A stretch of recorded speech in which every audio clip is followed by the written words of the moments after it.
Well, hello everyone. Welcome to another live stream Patient Value podcast. Today I'm joined by Dr. James David Audlin and Dr. Mark Staff Brandl.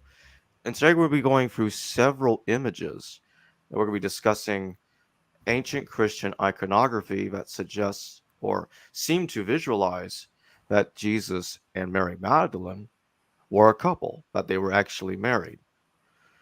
And Dr. Brandl is going to be especially talking a lot about the art because he is an art historian. So, welcome to the show, Mark. First time having you here. Hello, nice to be here. And welcome back, James. And that being said, let me just go ahead and pull up the presentation so you can both carry it away. Okay, here it is. All right, so hold on. There we go. That's better. Okay, so we're looking at the catacombs because that's what we're starting off with first. Can you both describe what's happening here? Like, what's happening here in these images? Is Jesus being portrayed as the wife of, I'm sorry, as the husband of Mary Magdalene in these images? And does there seem to be other stuff happening in these images as well? Not just portraying Jesus and Mary together. Yeah, there's a lot. Can I start off a little bit of preamble? This is mostly going to be James because I'm just going to comment on the possibilities of the art because I think his possibilities in the texts are far stronger. Mm-hmm. But one thing about, I'm an artist and an art historian, but I don't know if James told you, Jacob, but I just had a couple weeks ago had a book came out called The Philosophy of Visual Metaphor in Contemporary Art. I'm actually more interested in the metaphor, whether James's theory is true or not. In the historical sense, I think it is. But whether it is or not actually doesn't interest me as much as it would be a far more productive metaphor than the ones we've had so far. And religion's all metaphor anyway. And I don't mean that to say it's worse. I think that makes it better. Okay. I'm metaphor addicted, and I believe we think with metaphor. So I just wanted to say that at first. But I will say, well, this possible, this. But I don't really think art usually has to do with history, because also we're usually under the thumbs of someone telling us what to do for iconography and so on. We can slip little things in. If it's not true, what he says, I wish it would be, and I would convert to his form of Christianity if he can make it be true. Okay. So, they threw me out of Audlinism because I preached heresy. Yeah, well, everybody gets thrown out. I've been thrown out of art history even sometimes. I've been thrown out of better religions than yours. Yeah. But the question, what about there's lots going on. I think his strongest case is in the catacomb pictures because they are far pre any organized Christianity. They are from the time when it's a mixture of a Jewish cult and Roman followers. And they had free willing. I mean, you've got Jesus as Orpheus. You got all sorts of stuff and crazy mixes. Quite wonderful, quite beautiful, very evocative, and aimed at the metaphor and the belief and what they thought it would do. I mean, these are largely based on oral memory. That's a significant factor. And talking. Their services at this time where they had dinner together and then talked. So this is a totally different thing than later.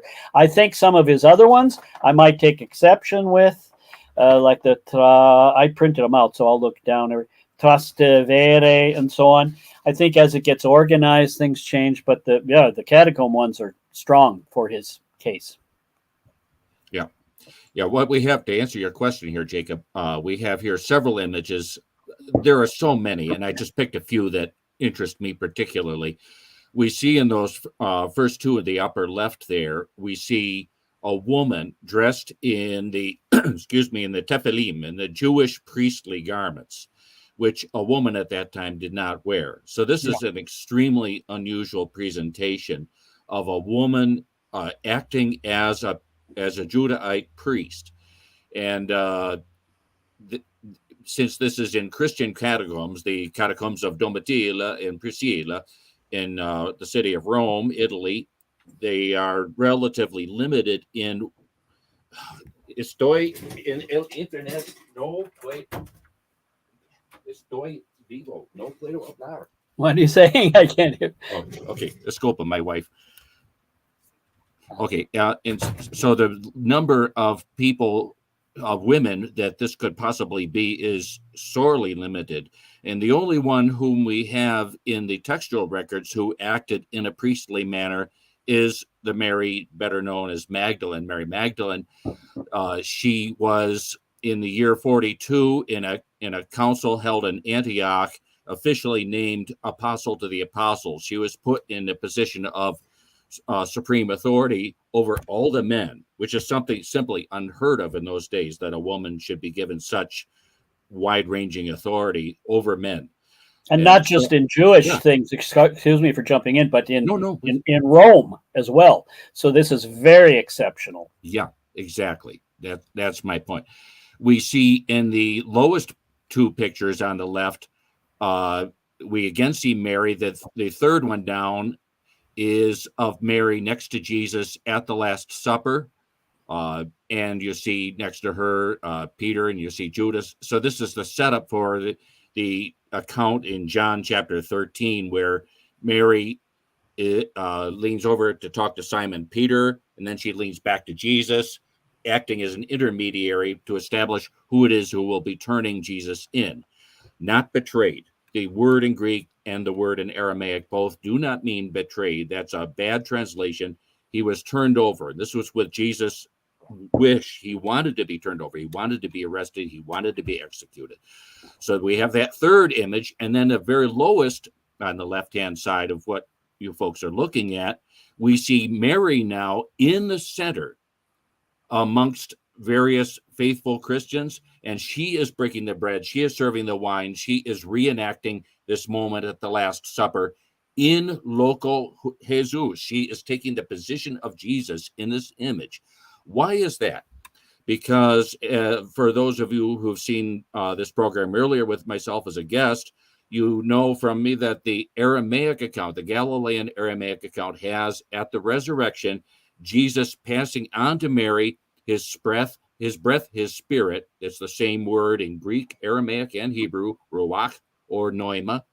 He passes that often to her, such that thereafter the two of them are united as one single being in the image and likeness of Elohim, as in Genesis chapter 1, verses 26 and 27.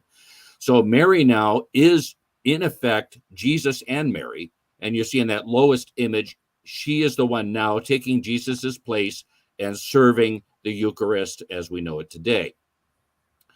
The most interesting image to the right, well, I should mention just briefly, the one to the upper right is Mary between Peter and Paul, taking a position of authority. You'll notice that she's larger than the men. In ancient times, when a figure was presented physically larger than the others, it wasn't to say they were physically bigger, as it would be today, but rather it was to say that individual was more important. So Mary's called hierarchical composition. Yeah, it's common. Correct, exactly. So this is to say Mary was in a position of authority over Paul and over Simon Peter. The next one down to me is the most interesting. My eyes just about fell out of my head when I saw this in the catacomb. It's almost impossible to see in the image, and I apologize for that. It's the best photograph I have of it. What you see here is an outline that was going to be painted. It's a white outline of a female figure, again wearing the tallis, again dressed in the Jewish priestly garments. But notice over her head, there's what looks like an X with a P through it. That's the famous Chi-Rho symbol. It's the X symbol is for CH in English, and what looks like a P is actually what is in Greek, the Greek alphabet, a rho, an R symbol. So you have CHR, and of course it doesn't take much thought to realize those are the first three letters in the word Christos, or Christ in English. So you have a female figure dressed in priestly garments with a Chi-Rho over her head. This is not done because she likes Jesus. This is not done to say she has something in common with Jesus. This was done to say she is Jesus. So we have here a very significant image to show us that in the very earliest times, Mary was considered to be the continuing living presence of Jesus himself.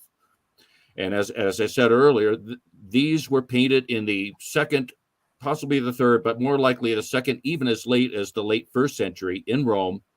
So these are based on oral recollections of when Mary herself was in Rome, which she was for a period of time. And so they would remember when she broke bread for them in the position of Jesus. They would remember that she spoke as Jesus to them. To me, these images are incredibly significant. The final one to the bottom left, you see Mary in the what's called the orant position, with her forearms and her hands up, as I'm trying to demonstrate. This was the position that was associated with someone offering public prayer and or teaching and or preaching. She is, in other words, acting in a position of authority, spiritual authority over the faithful, in that center image. To the left, you see her actually dictating her personal memories to John the presbyter, who is the author of the Gospel of John, and the scribe, the young fellow with her, is Prochorus, his son, who acted as the scribe for the original version of the Gospel of John. This we know from Papias of Hierapolis, who recorded all of this for us. And we see to the right, Mary, once again, with her child, John Mark, the only child born to Jesus and Mary together. And this is, again, according to the Galilean records. So these images, as Mark said so well, are of supreme importance. There are many more. Mark mentioned Jesus as Apollo. There are many more that continue to describe for us how important Mary was to the early faithful in this Jewish tradition. It was still very Jewish, this Jewish tradition following the teachings of Jesus.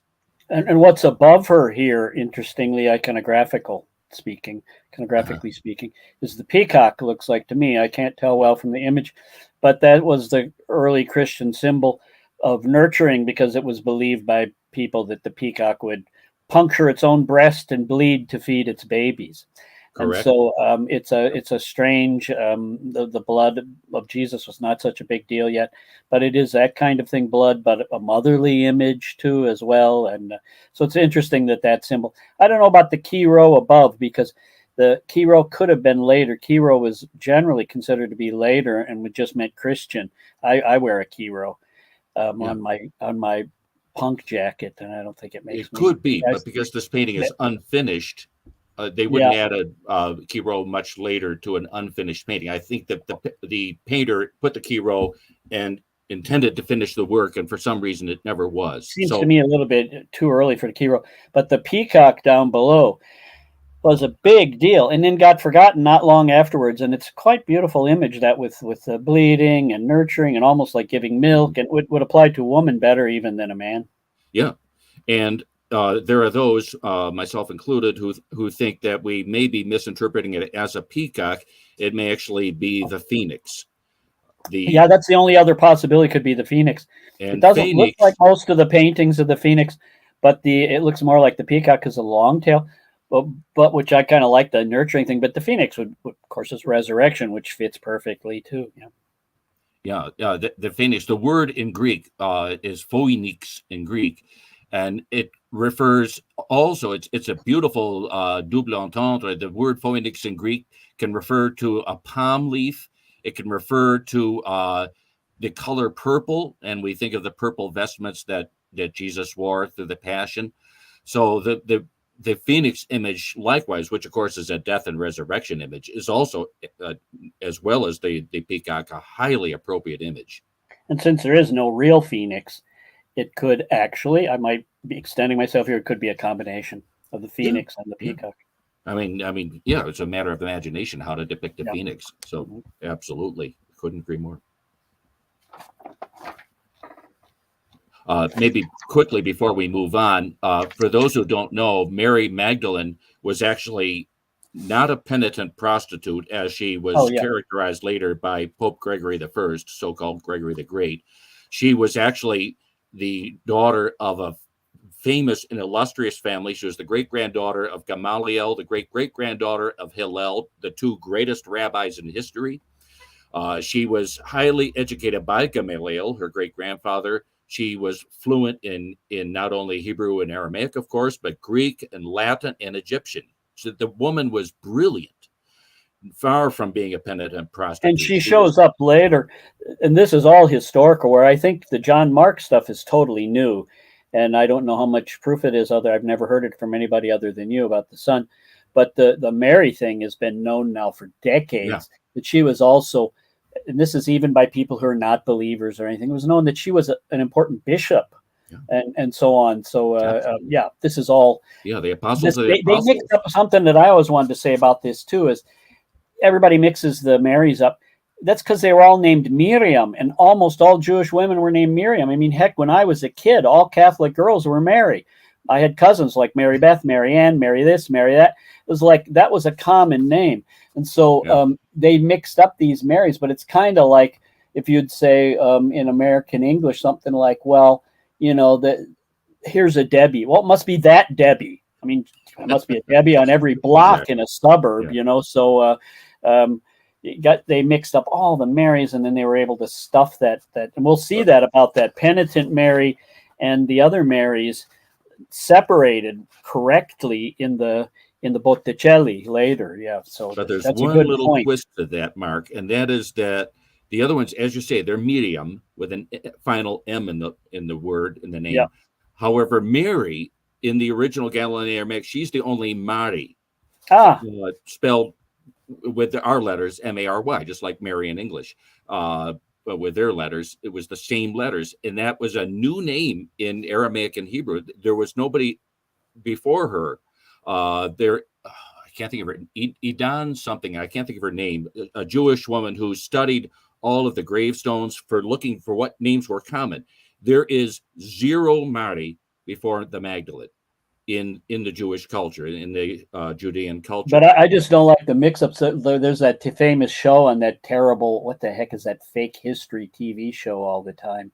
But anyway, where it says like they proved that Jesus, and they found Jesus's burial thing casket in Jerusalem because it says Yeshua and Miriam, and then the son like Yaakov. You're talking about the Talpiot tomb. So, and it's like, that's nonsense. First, he wouldn't have been buried in Jerusalem anyway. I won't get into that. That's a whole other thing that's culturally wrong. Second, finding a Yeshua and a Miriam is kind of like finding Bob and Debbie. This is not, no, this is not necessary. And we have lots of Aramaic speakers in Switzerland, where I'm from. For people who don't know where I'm not from, I'm from Chicago, but I live in Switzerland. And Aramaic speakers, a lot of them are Mariam. So it's sort of a mix nowadays. Yeah, they'll be from Syria, most likely. Yeah, or the border, right? All the little areas there. Yeah, I was going to quote, we have a few documents actually written by Mary, and I was going to quote because it's just so lovely. A young man named Evodius wrote, you might call it a fan letter to Mary. He was later appointed as bishop in Antioch, and he was appointed at the same council in 42 where Mary was appointed as apostle of the apostles. But when he was a young man, he wrote to Mary expressing his astonishment that the spirit of Jesus is still within her and how much he would love to meet her, blah, blah, blah. And Mary wrote back just a lovely letter, and this is an English translation, of course. What things you have heard and learned from John the Presbyter about Jesus are true. Believe them, cling to them, and stay firm in the Christianity that you have accepted by vow, and conform your conduct and manner of life thereto. Indeed, I will come with John to visit you and those who are with you. Stand fast in faith and administer manfully, and be not moved even by severe persecution, but be strong, and let your spirit rejoice in God your safety. This to me is a lovely letter, and it shows us a side of Mary which is often not recognized, not only a brilliant woman, but a caring human being. Did she write and did you translate it? And did she write that in Aramaic or in Greek, or what was she writing? She wrote that in Greek. It survives in 2 Latin translations. Yeah. Which are commonly known. They were miscatalogued for years, but I found them in that 19th century French scholar. I'm having a mind blank. French scholar who put together all of these early texts, and I found it in there. And once you translate carefully the Latin, it's very obviously written by Mary Magdalene. And there's one other letter that she wrote as well, but that's a more mundane letter. So now we're going on to Cimabue and Chessie and what? The next, see what? Yeah. Move on to Cimabue. Yeah. Yeah, that's Yeah, that's Trastevere. the Trastevere. You want to Go do? back one. Let's see. I think I catacombs, and we should have Trastevere or Cimabue. There we go. Those that's rather aged, unfortunately. By the way, these are up until the next one are all frescoes, which means they're painted like tempera paint or poster paint almost wet into wet plaster, and then it dries. And it can, the first one's not the last one here. That can live a long time, but can also go kaput pretty quickly. And that's why there was a lot of experimentation how to do frescoes best. For example, mixing with egg and various other ingredients. They were always fiddling around with the formula, and sometimes it worked and sometimes it didn't. The Last Supper experiment by Leonardo clearly didn't work. It's because it's in horribly fragmentary condition. He messed up also. In this example from Cimabue as well, you can see that it just didn't work. Yeah, Cimabue is usually pretty good, but this probably was exposed to water or something. And probably neglect as well, and who knows what else? Fungus. There's just so many ravages that can hit these things. Yeah, that's why I put as well the so-called Master of Cerci. It's a later image that you see to the far right that was based on what you see to the far left. What you see to the far left, Cimabue, I'm sure you're going to agree, Mark, Cimabue is just one of those artists that is critical to the history of art. Just a wonderful painter, beautiful sense of composition, and an intelligence that sometimes is lacking in other works. He visited Rome. He's basically one of the beginnings of the Renaissance, because you have Giotto really begins, but he's a student or influenced by Duccio and by Cimabue was his teacher.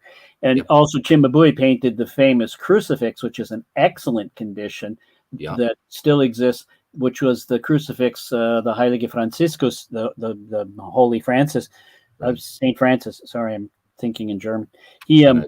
That he looked at, stared at, and supposedly that's where he got his inspiration and his stigmata. So Cimabue is important in all sorts of different ways. But for me as an art historian, it's mostly that he starts the sort of semi-realistic stuff that leads to his student Giotto essentially starting the Renaissance about 1350. I toyed with bringing in the crucifix as well, but you have to kind of go with the best examples that you have. They're just Mark, as well as far better than I. How he doesn't have it, but it doesn't have anything. But that would still be possible because they're still flirting around there, and that also because it's the beginning of the Renaissance. That's when you've got Lorenzo, and you got all those people starting to flirt with heretical ideas, quote unquote. They're studying Old Greek. They had a big meeting with the Orthodox Christians. They started to talk to Jewish scholars. They were talking with Ethiopian scholars too. So there's all sorts of possibilities that could show up there that become harder later, especially after the Reformation, because then the church nails it down and wants you to use very specific iconography. But here, there's still a possibility. And that what's on the far right there is I can't read it anymore. The Master of Chessie. It's the La Stella. That is obviously, that one I think is one of your strongest cases. First off, it's in the mandorla shape, as they say, which usually has to do with Mommy Mary, with Virgin Mary. But it's a feminine symbol, obviously. And everybody always says almond, but come on, it's a vagina. It's a mother goddess symbol. And in it, that's clearly Jesus with his girlfriend. That would be really weird and not culturally possible in this time for him to be posed in that way with his mother. Quite so. Not possible. What you see is a visualization of Song of Songs 2:6. And Song of Songs 2:6, I should have had it open and I didn't. My apologies. Song of Songs 2:6. Just a moment, folks. Whoopsie daisy. Says specifically Ecclesiastes and Song of Songs. Here we go. Song of Songs 2:6. His left hand is under my head, and his right hand embraces me. In the Cimabue and in the Master of Cerci, see that's very clear that the left hand is under her head and the right hand embraces him. embraces her. If you read the Song of Songs, anybody who hasn't read the Song of Songs, the Shir Hashirim in Hebrew, it's incredibly beautiful poetry in Hebrew. This is some of the most beautiful poetry you could ever find. But this is love poetry. More than love poetry, it is erotic love poetry. Yeah, which they rewrote later to say it was Jesus' love for the church, which is utter nonsense. Yeah, of course. Yeah, that's just balderdash. And Balder is really upset to be so dashed. But yeah, the whole thing is, if you read just chapter 2, I passionately desire to sit in his shade, and his fruit is sweet to my taste. The word fruit is a double entendre for the male member, shall we say. Sustain me with apples, which refers to the testicles. Sustain me with apples, for I am lovesick. Is then the verse that I quoted. All of this is extremely erotic poetry in the Song of Songs, and very telling. Gracias, mi amor. And so her right leg. This is called in art history. This is called the slung leg.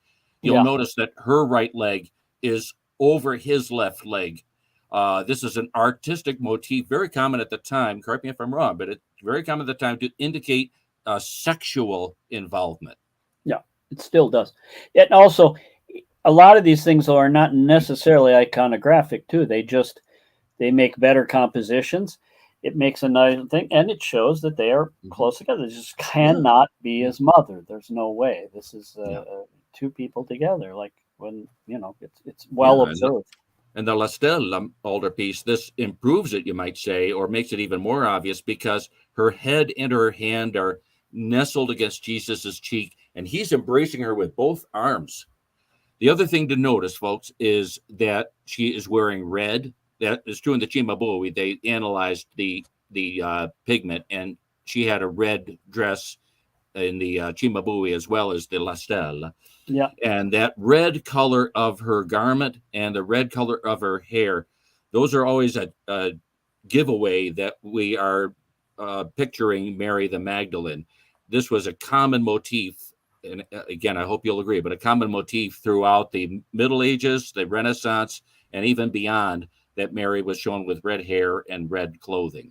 Yeah, it's this is pretty early for that, but yeah, of course, it's like I would tell students, it's like you need these symbols to make it clear who's who, because everybody starts to look alike. It's like in old comic books. I mean, Batman has to have the bat and Superman the S, because actually their faces are drawn pretty much the same. So yeah, you had this. She's always red, or the long hair, which we see in another one, or etc. There's several little iconographic things, which is why I will actually take exception with the next one, because Mary's red, Virgin Mary is always blue and always with the crown. And one of the things is because blue was also incredibly expensive. It was more expensive than gold. Lapis lazuli was the most expensive, and usually it's called out in the contracts, Mary in blue with this, and artists were happy about that. To tell you the truth, this is a little bit nasty, but and I could see, being an artist, they would be happy to paint Mary in a blue dress against a blue sky or whatever, because they get all this lapis lazuli that they couldn't afford to buy, because that would be the expensive colors are all paid for by the monks or whatever, and then they would do that, and then actually they would steal some too and take it home and have a little blue. It's true. Which I would do too. But and that's one thing that I wanted to mention too, that I'd forgotten in our Facebook discussions and so on. One thing that would be not your thing, but an art historian, if an art historian wants to follow your thing, your desires and thoughts here, a thing that would need to be checked into is contracts, because a lot of them still exist, and you could find out who ordered it and what they want, because they usually name, like, we want 4 figures, one has to be Mary, one has to be this, and that would dispel some if it says like it's got to be Virgin Mary. Then okay, then it's not Mary Magdalene. Now artists would sneak in others, but that would be a great thing for future students. Hint, hint, to go for the contracts and look and see and what colors they call for and so on. And most of those exist. I tell a little funny joke quickly if we have the time here, but we kid about how it's hard to research as art historians in Switzerland, because the Swiss know where everything is and keep like polishes, but destroy paper stuff like every 20 years. It's really nasty. The Italians keep absolutely everything. They have everything. The only trouble is they have no idea where it is. Where it is. And so, and it's actually kind of true. They've recently found a whole bunch of important Caravaggio papers in a cardboard box in an open cellar in an old villa, right? So, but of course, in Italy, but in Switzerland, they would have categorized it or cataloged it. I mean, organized it, and 20 years later, destroyed it. And we've been fighting that here, by the way, just as an aside. We're trying to get them to archive things. My archives are going to the National Archive, and so. But for art historians, Italy is both a dream and a horror because they have. So you could actually, a lot of these things, you could get to the contracts, and if you could find them, and find out what was ordered and by who, because usually whoever ordered it also will name like who's like the monk or the iconographical advisor. Now Michelangelo might just damn well ignore that, but most people would do what their iconographical advisor was telling them. Yeah, feeling good. Can we skip back, Jacob, to the Santa Maria Trastevere? The next picture. Yeah, I'm not sure because there we go. That's the one. Because this is a similar image in some ways to the Cimabue. When I went to that church not knowing what I was about to see, and when I saw this mosaic in the apse, for those who are not familiar, that's where the altar is located, and it's like a half shell, like a half dome over the altar area. So it's a curved area, and front and center, smack dab in the middle of this apse, is this mosaic that dates from around the year 1140 by an anonymous mosaicist. And besides that, it's lovely. It is fascinating. Now, a little background. Influenced. Sorry. I'm sorry? This is highly Byzantine influenced. It's almost like Ravenna stuff, yeah. Yeah, a touch of background. There was this was one of those splits where two different factions elected two different popes. And so there was like papal wars for which pope got to be the big pope. And finally, one of them succeeded, basically because his competitor dropped dead. Very kind of him. And the new pope had grown up in this predominantly Jewish neighborhood, Trastevere, in Rome. And he had his home church, where he was baptized, where he was taught and everything. He had it remodeled, redecorated for his friends and families. And so being his home church, and of course, wanting to please his Jewish friends and neighbors with whom he was very close, he had it decorated in a way that would appeal to them. So here we see Jesus and Mary. And of course, the question we need to ask is, which Mary? Seated synchronos. Synchronos is a word, technical word that basically means there's one long throne and they're seated together. Notice that Jesus's right arm is around Mary. Notice as well that she's wearing, you wouldn't recognize it, most folks today, Mark will. This is basically a depiction of a Byzantine bridal outfit. The crown and the danglies that you see hanging down from the crown, that's a Byzantine bridal crown. And the clothing that she wears, that's a Byzantine bridal outfit. So she's being presented as a bride. Furthermore, we have Jesus and Mary both holding texts. Jesus is holding a text in a codex, which is to say that it is part of the New Covenant, the New Testament. And Mary is holding a scroll, which is to say it's part of the Tanakh, the Jewish scriptures. What do these texts say? Well, here's where it gets interesting. Jesus is holding a text that is loosely based on Psalm 45 and the Song of Songs 4:8. And what it says in Latin, I'm going to give the whole quotation, but when I hold my hands up, that's the part that you actually visually see. His text says, "Come, bride of Christ, receive the crown which the Lord has prepared for you for all eternity, for whose love you have shed your blood. Come, my chosen one, and I will place my throne in you. For the king has desired your beauty. With your allure and your beauty displayed, proceed prosperously and reign." And Mary is holding a text that's taken directly out of Song of Songs 2:6, which I just happen to have in front of me. "His left hand is under my head, and his right hand embraces me. Now, I hope I don't need to tell you that if this is his mother, that sounds an awful lot like incest. And despite the poem Vice is Nice and Incest is Best, I don't think that would be a good idea in a church dedicated to the faith of Jesus Christ. So that the fact that these are erotic texts from Scripture speaks loudly. That she's wearing a bridal gown speaks loudly. She's also wearing a gold bracelet. You can see prominently displayed on her right wrist. And this is understood, for example, in Barthélemy de Belleau as a signification of a royal marriage. So all of the imagery, as far as I'm concerned, we'll hear from Mark, but as far as I'm concerned, this is to say Jesus and his bride.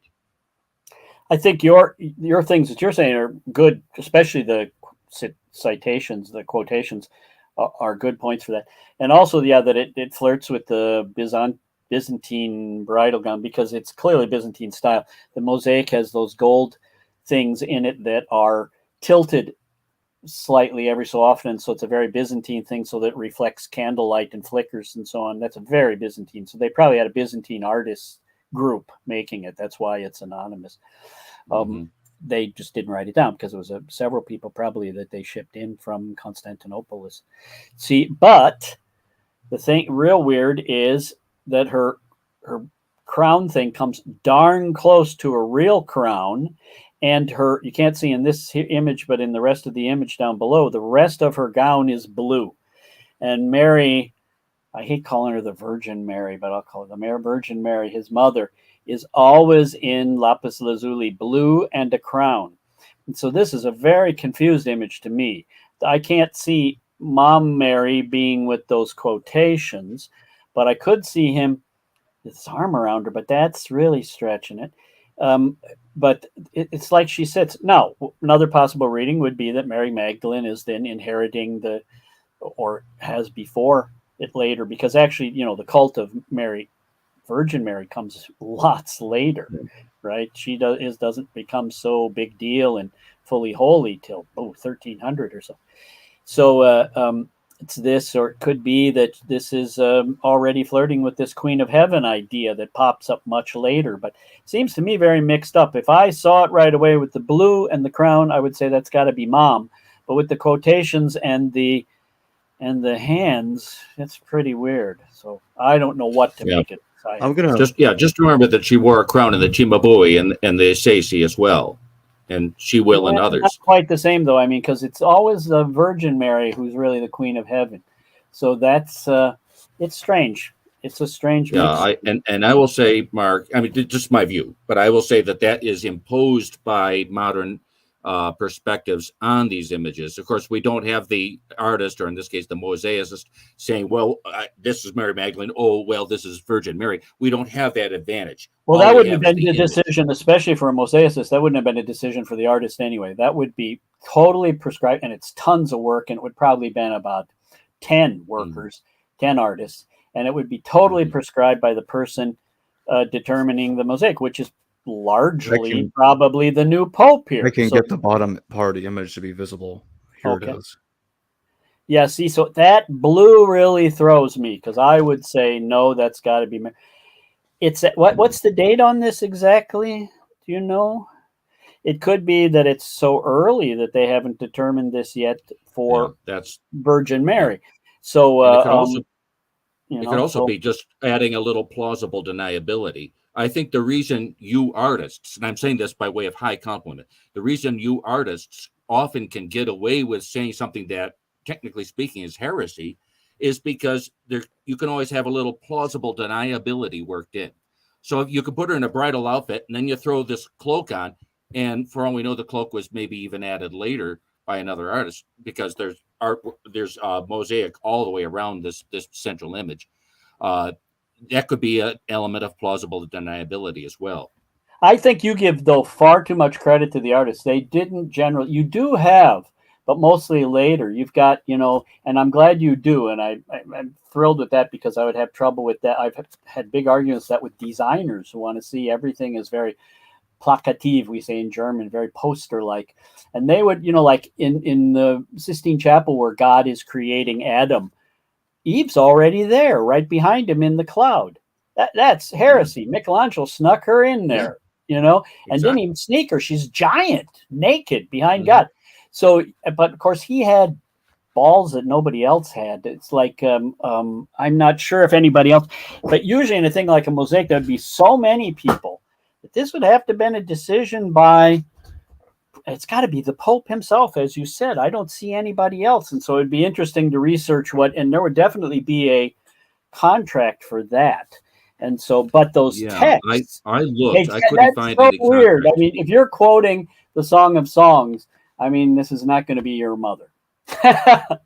Yeah, that's the bottom line. Yeah. I looked, I did a huge amount of research on this mosaic, and there's surprisingly good amount of information out there, but there is no contract. And that, Mark, may itself be telling. If there's no contract, that could well be because they destroyed it. Why would they destroy it? Because it had something in it that they didn't want generally. Yeah, actually, mostly they never destroyed anything. To tell you the truth, funny enough, that's the Italians. They keep the Jews are even better. I mean, keeping like 2 creation myths in the same Bible. But the Italians didn't. But the place was ransacked several times, and a lot of stuff got destroyed. Yeah. And especially commercial papers were not the first thing you save.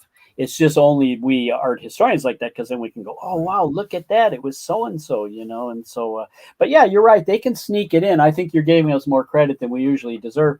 But it is, like in the Sistine Chapel where Michelangelo sneaks Eve in there. I mean, come on, he had 100 and some naked men, each a different pose.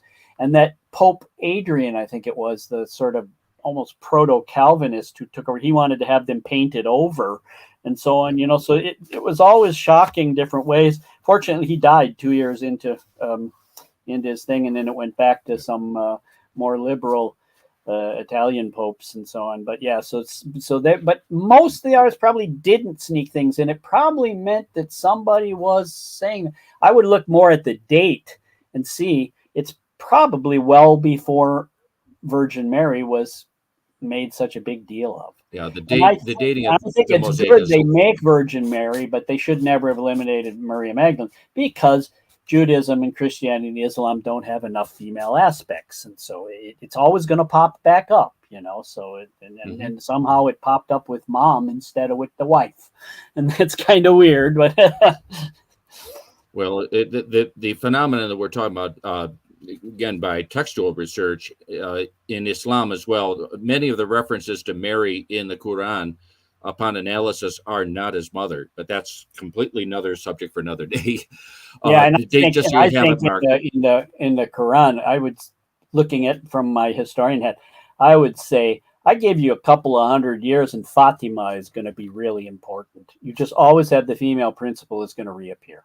So exactly. Just for the record, the date is circa 1140 for this mosaic. So that's considerably before the super worship of Mary, because the super worship of Mary is much later. Several different spurts, but a lot of it had to do with the sort of beginnings of things like Hus and Reformation stuff in reaction to think they wanted to have a super strong woman, and yeah. So this is considerably before. So there's a good chance that none of those standard iconography things held, and so they just painted what they liked, and that this appears in the belly of the beast. Many of the images that we're looking at today were not in the big cities. Because the big cities are where the episcopacy is. That's where your bigwigs of religion hang out, and they would not want to see heresy put up so prominently in one of their local churches. So most of the images that we find are from country churches. I can't even remember now the village. I was somewhere in southern France, and I didn't have my camera with me, drat it. But the frescoes on the wall were of Jesus and the younger Mary, and there are just a number of these in little places that you don't think of. There's another one I saw in up in the Tyrol as well, in Italy, of Jesus and very obviously the younger Mary, and erotic with the slung leg and the whole shebang. But you don't find these usually in Rome.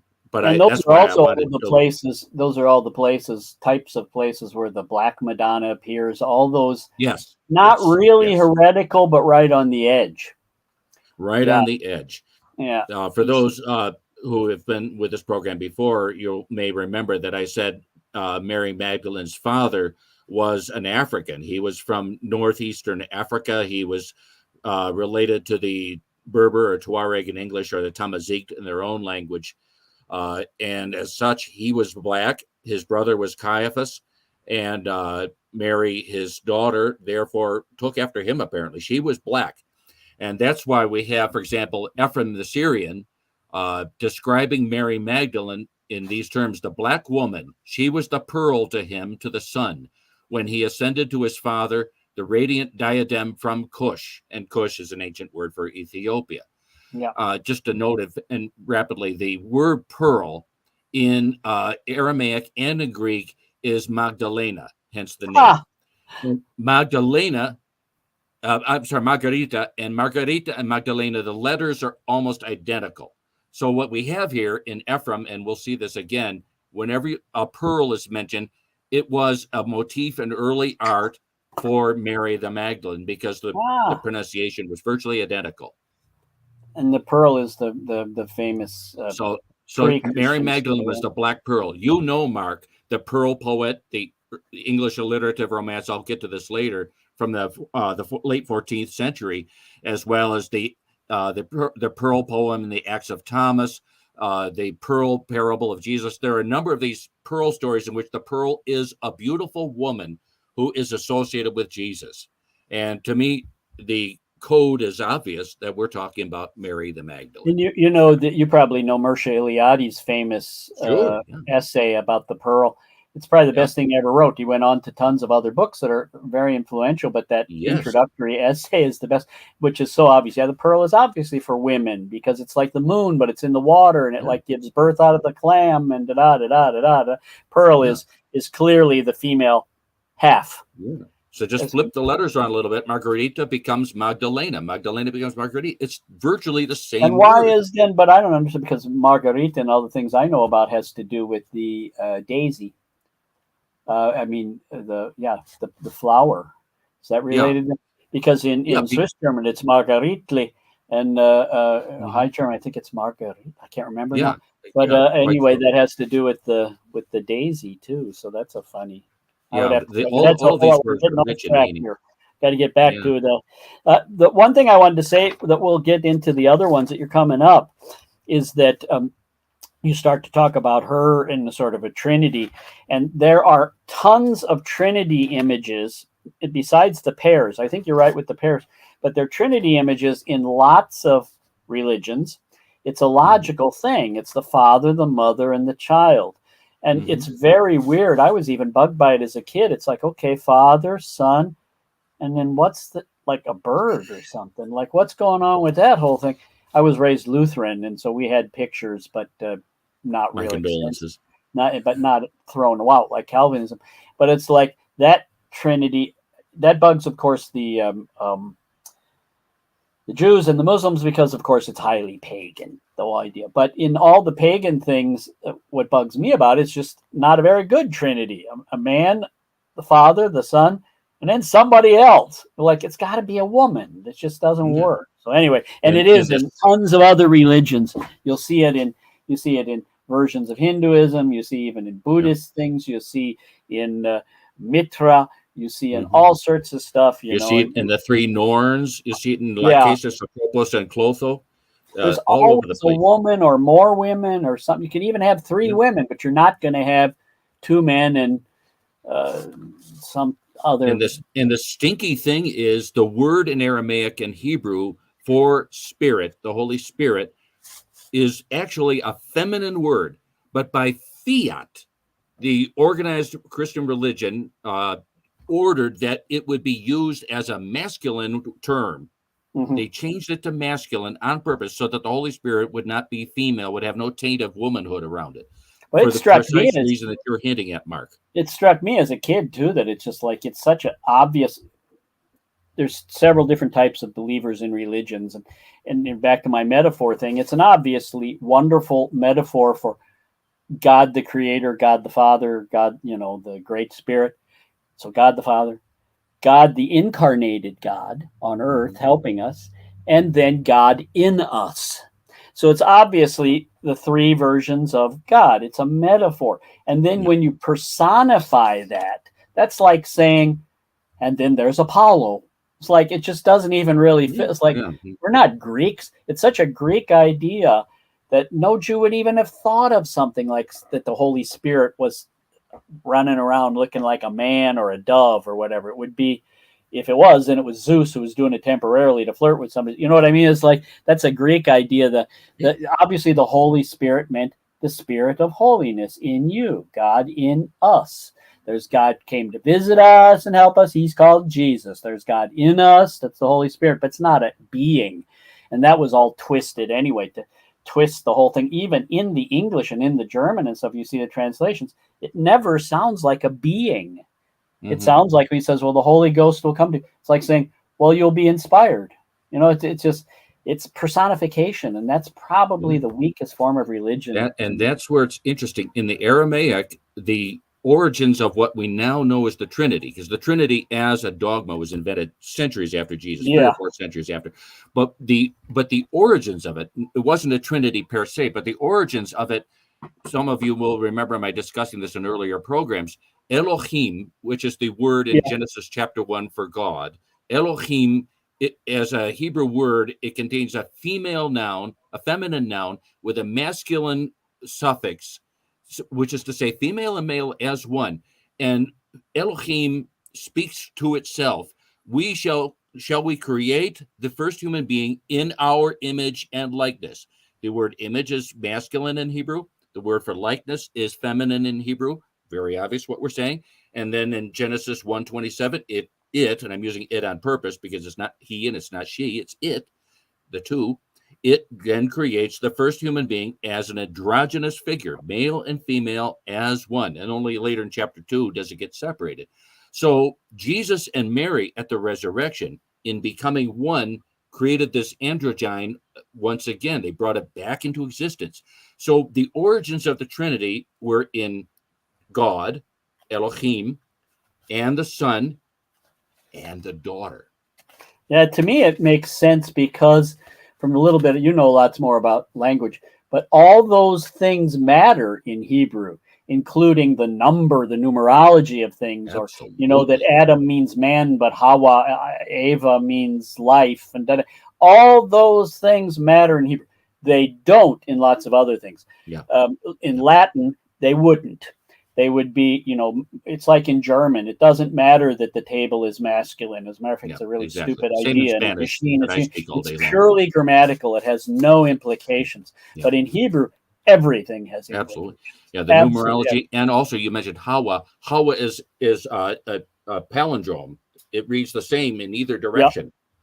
Yep. You take the name Yod He Vov He, which is often pronounced Yahweh or Jehovah. If you read it backwards, it's he, which means he, she.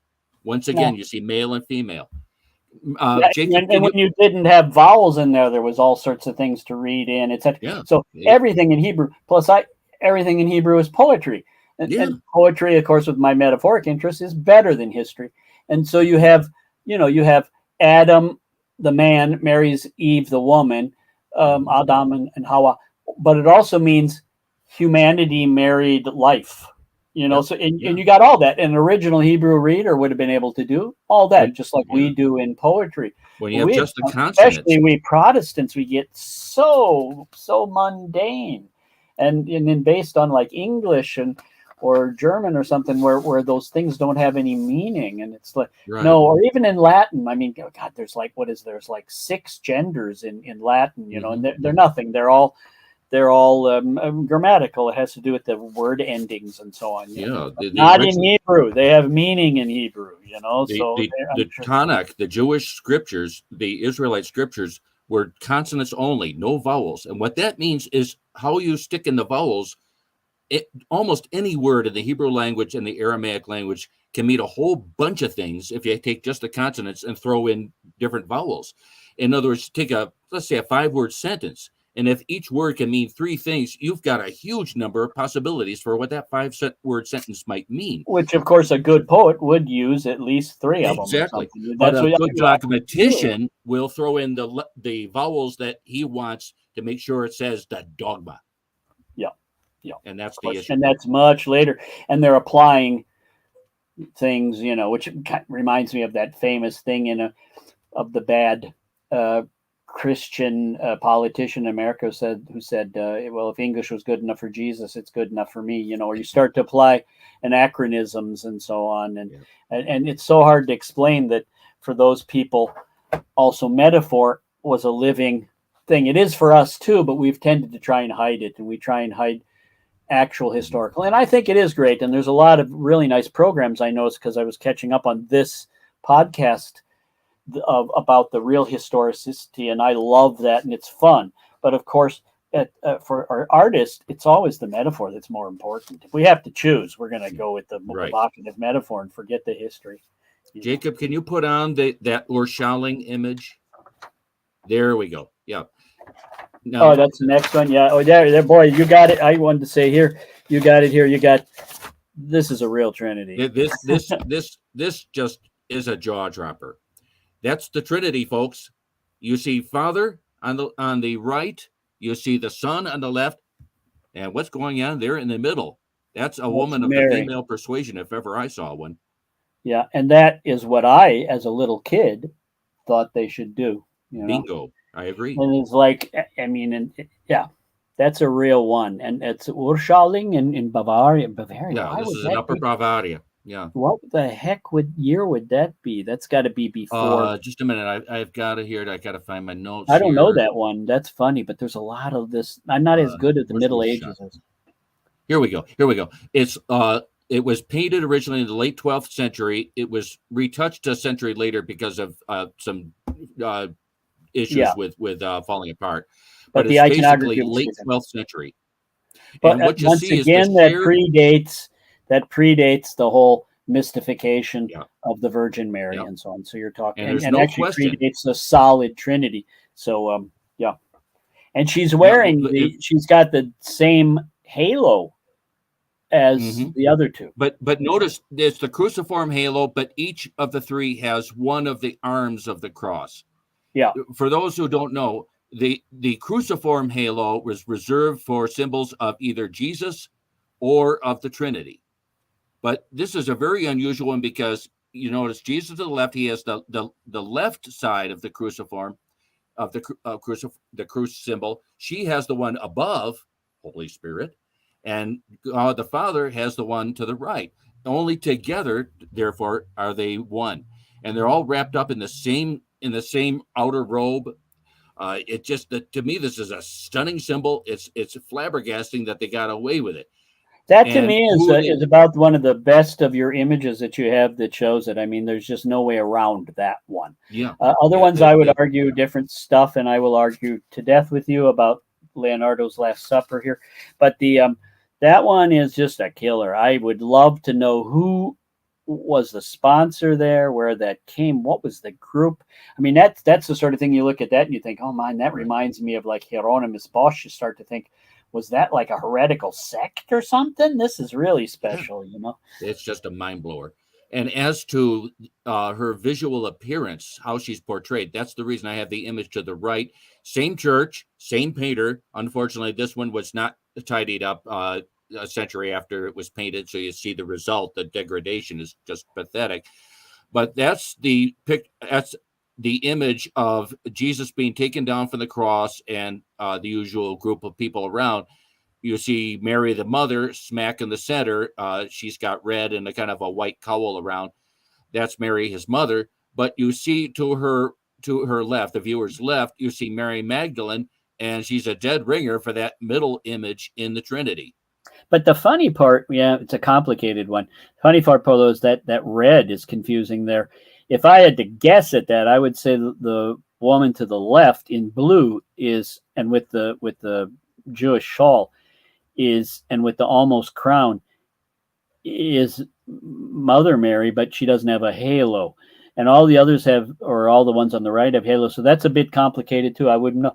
I would guess that the one holding him, who should be the position of Virgin Mary, almost has the look of also of Mary Magdalene. So I'm not so sure who's who. Your guess is as good as mine. My point only is I see the same features displayed here in this image that I put to the right. Yeah, I mean, too bad you can't see her hair. If you could see the red hair, that'd be. But yeah, I know. What was he thinking? Drive us crazy, century leaders. Yeah. Then we got to go down to, because we're covering up a lot of time here, we got to get to the Botticelli. Yeah. Just real quick, I wanted to mention that in the same Bavaria, in the year 748, there was a local parish priest who was baptizing people get this, in the name of Patria et Filia et Spiritus Sancta. That's a very interesting phrase. Patria, that means father, but it's conjugated feminine. And then Filia, that means daughter. And then Spiritus Sancta, that's again putting in feminine, Holy Spirit, but conjugated feminine. That's a very interesting use of the Latin. He got smashed by the authorities for baptizing people in the name of Patria et Filia et Spiritus Sancta. And that's on record. It was such a to-do case that the Pope got involved. Everybody was up in arms. But if you ask me, he was using still the more ancient roots of what eventually was codified as the Trinity as we know it today. So this image that we see in Shali, I mean, partakes of the same history. That was probably when they just started to say, "Oh my God, we got to nail this down here," because what 700 you said, right? I mean, that's when they start writing all the women out really actively. Yeah. So you're right. We should move along. Can we get to Botticelli? Botticelli, Sandro. So Sandro, I want to say something about him. He's a complicated case who I love, was practically forgotten and got resurrected in our time, but was a star in his own time, including he was Filippo Lippi's student, and then was Filippo Lippi's son's teacher. So he's a complicated guy, but he has like 3 parts to his life, so it depends on what he was. When he starts out, he's highly neoclassical, spends a lot of dinners with the de Medicis and so on, and is really interested in mixing neoclassicism, meaning mythological things. You have the famous the Venus and the half shell. Venus and the half shell, the birth of Venus, etc. Then he has a little short flirtation with sort of radicalism when he follows Savonarola, the first like right-wing Christian evangelical type who takes over Florence, and he even burns some of his own paintings and so on. Then he comes back from that, sort of sees the light that's too radical, and probably under the auspices of the de Medicis, they probably bring him back too. And at the end, he starts again, and he's very interested in Dante at the end and does a whole series of art illustrations of Dante and all sorts of things. So he's got 3. So depending on when he paints something, it's damn near open to anything. It could be, he didn't really paint under Savonarola. He only destroyed stuff. But at the other 2, there's a good chance he could all have sorts of, because he's sitting at dinner with visiting people from Constantinople, with people who spoke multiple languages, with famous philosophers, and with probably Michelangelo too, and da-da-da-da-da. So, he's a good one to say he could really be stuff. Now, I'll be interested to see what you see here, but what I see is, this is the descent from the cross, and they've taken him down. And to me, on the right, with the red robe, is Mary Magdalene, because of her, she's kissing him and so on, and that skin to skin. Behind him is his mom, who's fainting, Virgin Mary. Yeah. And to the left, and this is why I always left this painting, and I've never read this, so this is all made up, is the penitent Mary, the prostitute Mary, who's back then to washing his feet with this, drying with her hair again, as she is, and which meant they were mixing the unnamed woman in Mark. Yeah, they're mixing these Marys at this time, and Sandro is dividing them, as we know they were now. So that whole thing amazes me. Yeah, he's got more historical truth in there to me.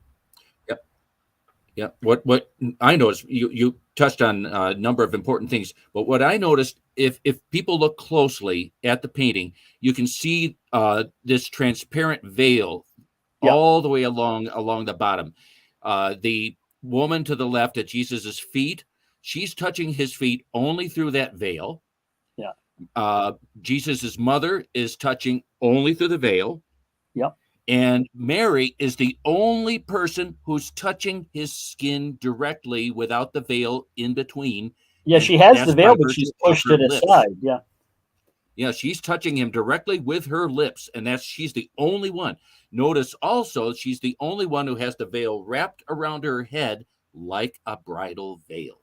Yeah, like a married woman, and the Yep. the red gown and so on. So that's got to be the three Marys. No question. There's like 14 Marys, but anyway, we usually say the three Marys. There's also Mary And Martha. contemporary with this incredible painting, I wanted to quote the Pearl poet. Many of you out there in the internet land are familiar with the famous poem Sir Gawain and the Green Knight. Just a dynamite poem. Who said in the Middle Ages they didn't write great stuff? It's such a good poem, such a good story. I read it to my kids as a bedtime story, and they loved it. He also wrote another poem called The Pearl, which is not as well known, but it's an allegorical poem of a beautiful woman who teaches about Jesus to a man who's dreaming after he's lost his daughter to death. And she has this to say about Jesus in the poem. This is in translation. Well, you could say updated English because it was written in English, but this is contemporary with this poem by Sandro, painting by Sandro, excuse me. Let me quote, "But my Lord, the Lamb, through his Godhead, took me in marriage to himself, crowned me queen, in bliss to flourish, in length of days that never shall wane, and dowered with all his heritage, his beloved I am wholly his.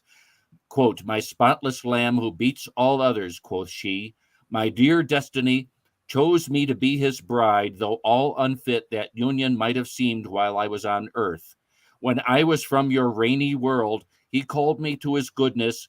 Come hither to me, my beloved sweet, for there is neither stain nor spot in thee."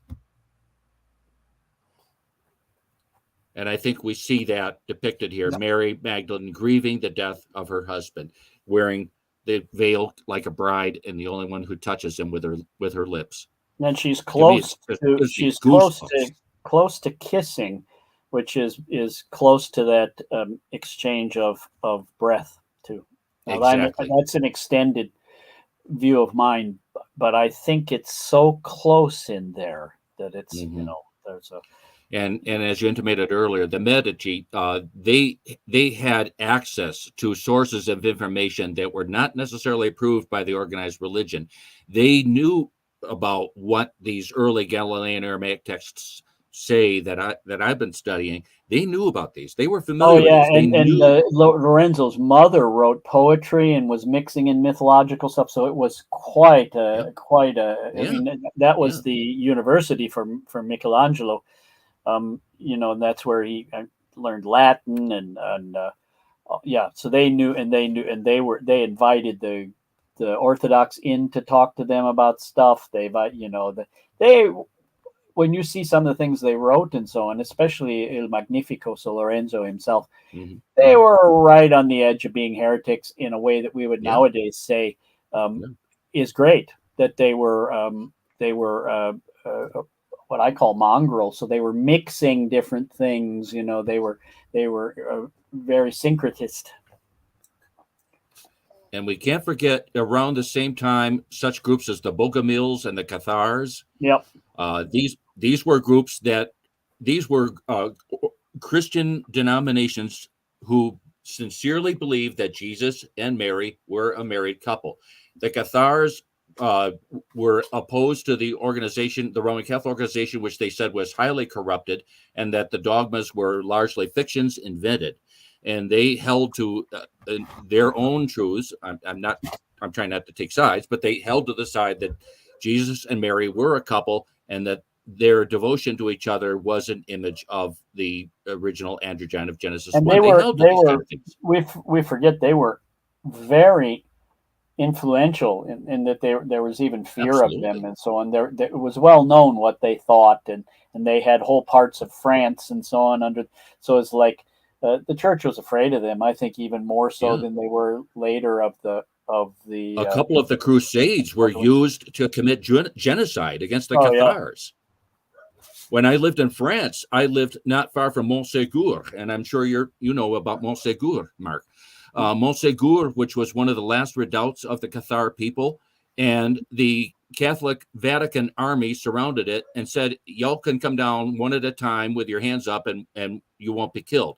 They came down one at a time with their hands up, and each one as it came down was killed. In the city of Liège, also in France, I stood in the nave of the Church of St. Mary Magdalene and wept my eyes out because the Vatican army surrounded that city, which was full of a lot of Cathars. The Cathars and the Catholics stood shoulder to shoulder to defend their faith, to defend their village. And the Catholic army mowed them down, and the general said, God can sort out their souls. And the women, children, and elderly ran for safety into the nave of the Church of St. Mary Magdalene because, as people know, churches were sanctuaries. And the army from the Vatican entered, mowed them down. Something like 5,000 innocent people were killed in one day. And I don't mind admitting, when I stood at that church, I was weeping my eyes out. Yeah. Everybody else was. Do you know which pope that? Do you know which pope that was? I've forgotten who ordered that. I'd have to. I think it was one of the Urbans, but I don't put money on that. Because that's right in the time where they had some of the most corrupt ones ever. Yeah, you know, you're heading into the King of France. It was an unholy alliance between the King of France. France was at the time just in the north of what we call France today. Yeah. And an unholy alliance between the King of France was weak and the Pope was weak, but together they had an amazing amount of power.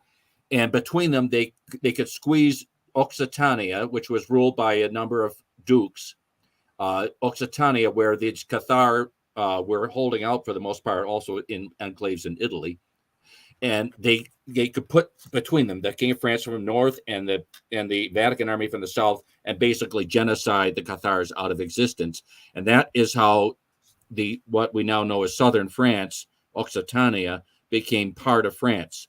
When I lived there, the Occitan language is still very much alive. It's related to the language of northern Spain as well. Yeah.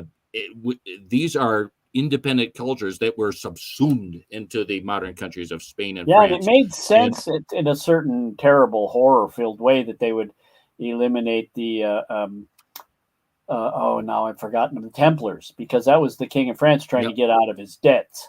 That was just pure business. That was mafia. But Cathars was just mass murder, and it didn't really make any genocide. sense.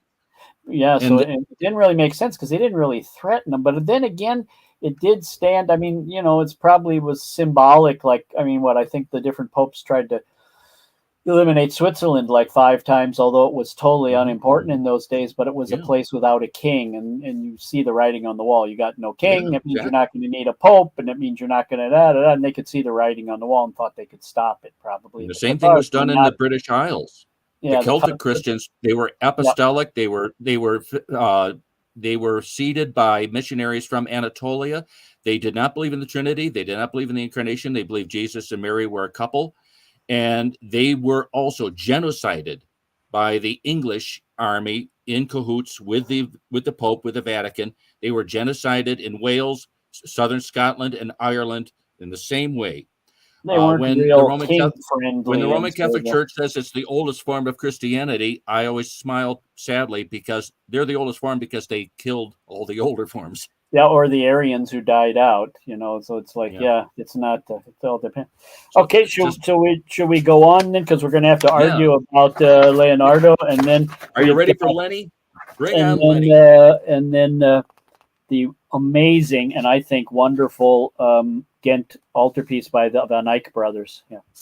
Yeah, that's going to be fun. But yeah, Leonardo, for those just tuning in, Mark and I are at antipodes as regards Leonardo da Vinci. Yeah. Okay. First off, you'll have some good comments, but just to be really scary and so on, let me remind you that I'm actually an expert on Leonardo, and I have read damn near everything ever about him, and in that's been in English or German, and I even read all his the bits of the sketchbooks we have and stuff in translation. But he wrote in Italian. He never did learn Latin, so. And everybody says, "Oh, it's so complicated." Well, he just wrote your script. You can like turn it around and it's regular Italian. So I'm going to be, and I teach it every year, and I would always teach against the Dan Brown idea immensely that is Mary Magdalene. It's not. It's John. But we can now argue about it. No, that's fine. And I've read all the same material, and I've read his notebooks. I haven't read a kiver to kiver in Italian, but I've read pretty good amount of it in Italian as well. I've read the contracts, the various important documents regarding Leonardo. Yeah, so we can argue about this, but this, folks, for those of you listening, this is important because it's in arguments in different perspectives that we actually learn better. If everybody just sat around agreeing with each other, it wouldn't be much fun. So I welcome Mark's view because it's different from my own. Well, I think your basic idea is cool, but it's just not in that painting. And that's the Dan Brown thing. Let me say my parts and get it over with then, and you can do it. Sure. First off, the primary thing. There are indeed, you say there's no notes. Yes, there are sketches of John. Where he's labeled. Second, there are hundreds, and I mean many, hundreds and hundreds. I want to say thousands, but it's hundreds and hundreds of paintings of the Last Supper where John looks exactly like this. He's very feminine, very young, because that's what men looked like at the time. Because, and this is a church thing that you could understand better than me, they wanted to make him about 13 years old because they wanted him to be the same John of Patmos who wrote the Revelations. And that was a big, so they forced him into being a little kid, which is utter nonsense. But right now we're just talking about it being Mary or not. But anyway, it's a fake vision of John. And that's why, and it is hundreds and hundreds like that, not just Leonardo. And he's always tipped like that because that's actually mentioned in all the discussions of him and stuff. It's always, he's either tipped onto Jesus's chest in some, and or to the side, and the space in between is a compositional device. It's not an iconographical one, and the way you moved it actually ruins the composition. Leonardo planned that for the composition just the way he planned all the hand movements to fit the descriptions in the Bible and extra biblical things, and symbolically to say who they are. And I want to say something about it.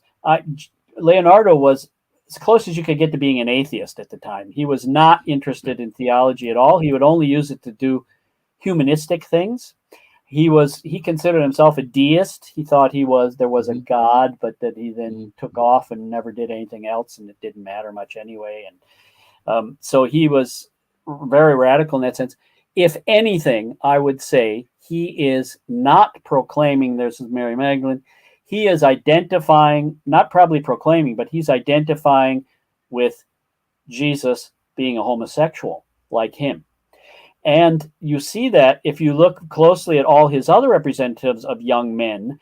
Most clearest one is his John the Baptist, which is with the beautiful curly-headed boy that's scarily homoerotic. That's Salai. That's his boyfriend and apprentice. And those his boys all look like that, and so that all speaks against all those things. Well, it looks female. It looks female to us from our perspective. That's anachronistic. They all look like that, and that there are just hundreds and hundreds of non-Leonardo. So he would have grown up with that, with all his all the paintings that he knew too, and so on. So I have to say, there's no way in hell that it's Mary Magdalene, and he wouldn't even have thought of that anyway. It didn't really interest him. If it was Michelangelo, I would wonder, because he also read all that stuff and he read it in Latin and he would worry about those things. But it's not. He's matched up the people. Plus, if it's not John, where is John? So that's a complicated thing. So I would say actually he's saying something even more radical. He's proposing that they're homosexuals. So there's my. You can say where is John, but. If the beloved disciple who leans over on Jesus' breast is Mary, just if I may say that as a hypothesis. I mean, that's your interpretation. Then it's not John, and John is not a significant figure at the Last Supper. But that was the interpretation in those days, and actually even still now, is that the beloved disciple was John, which makes no sense. But it was the quite so.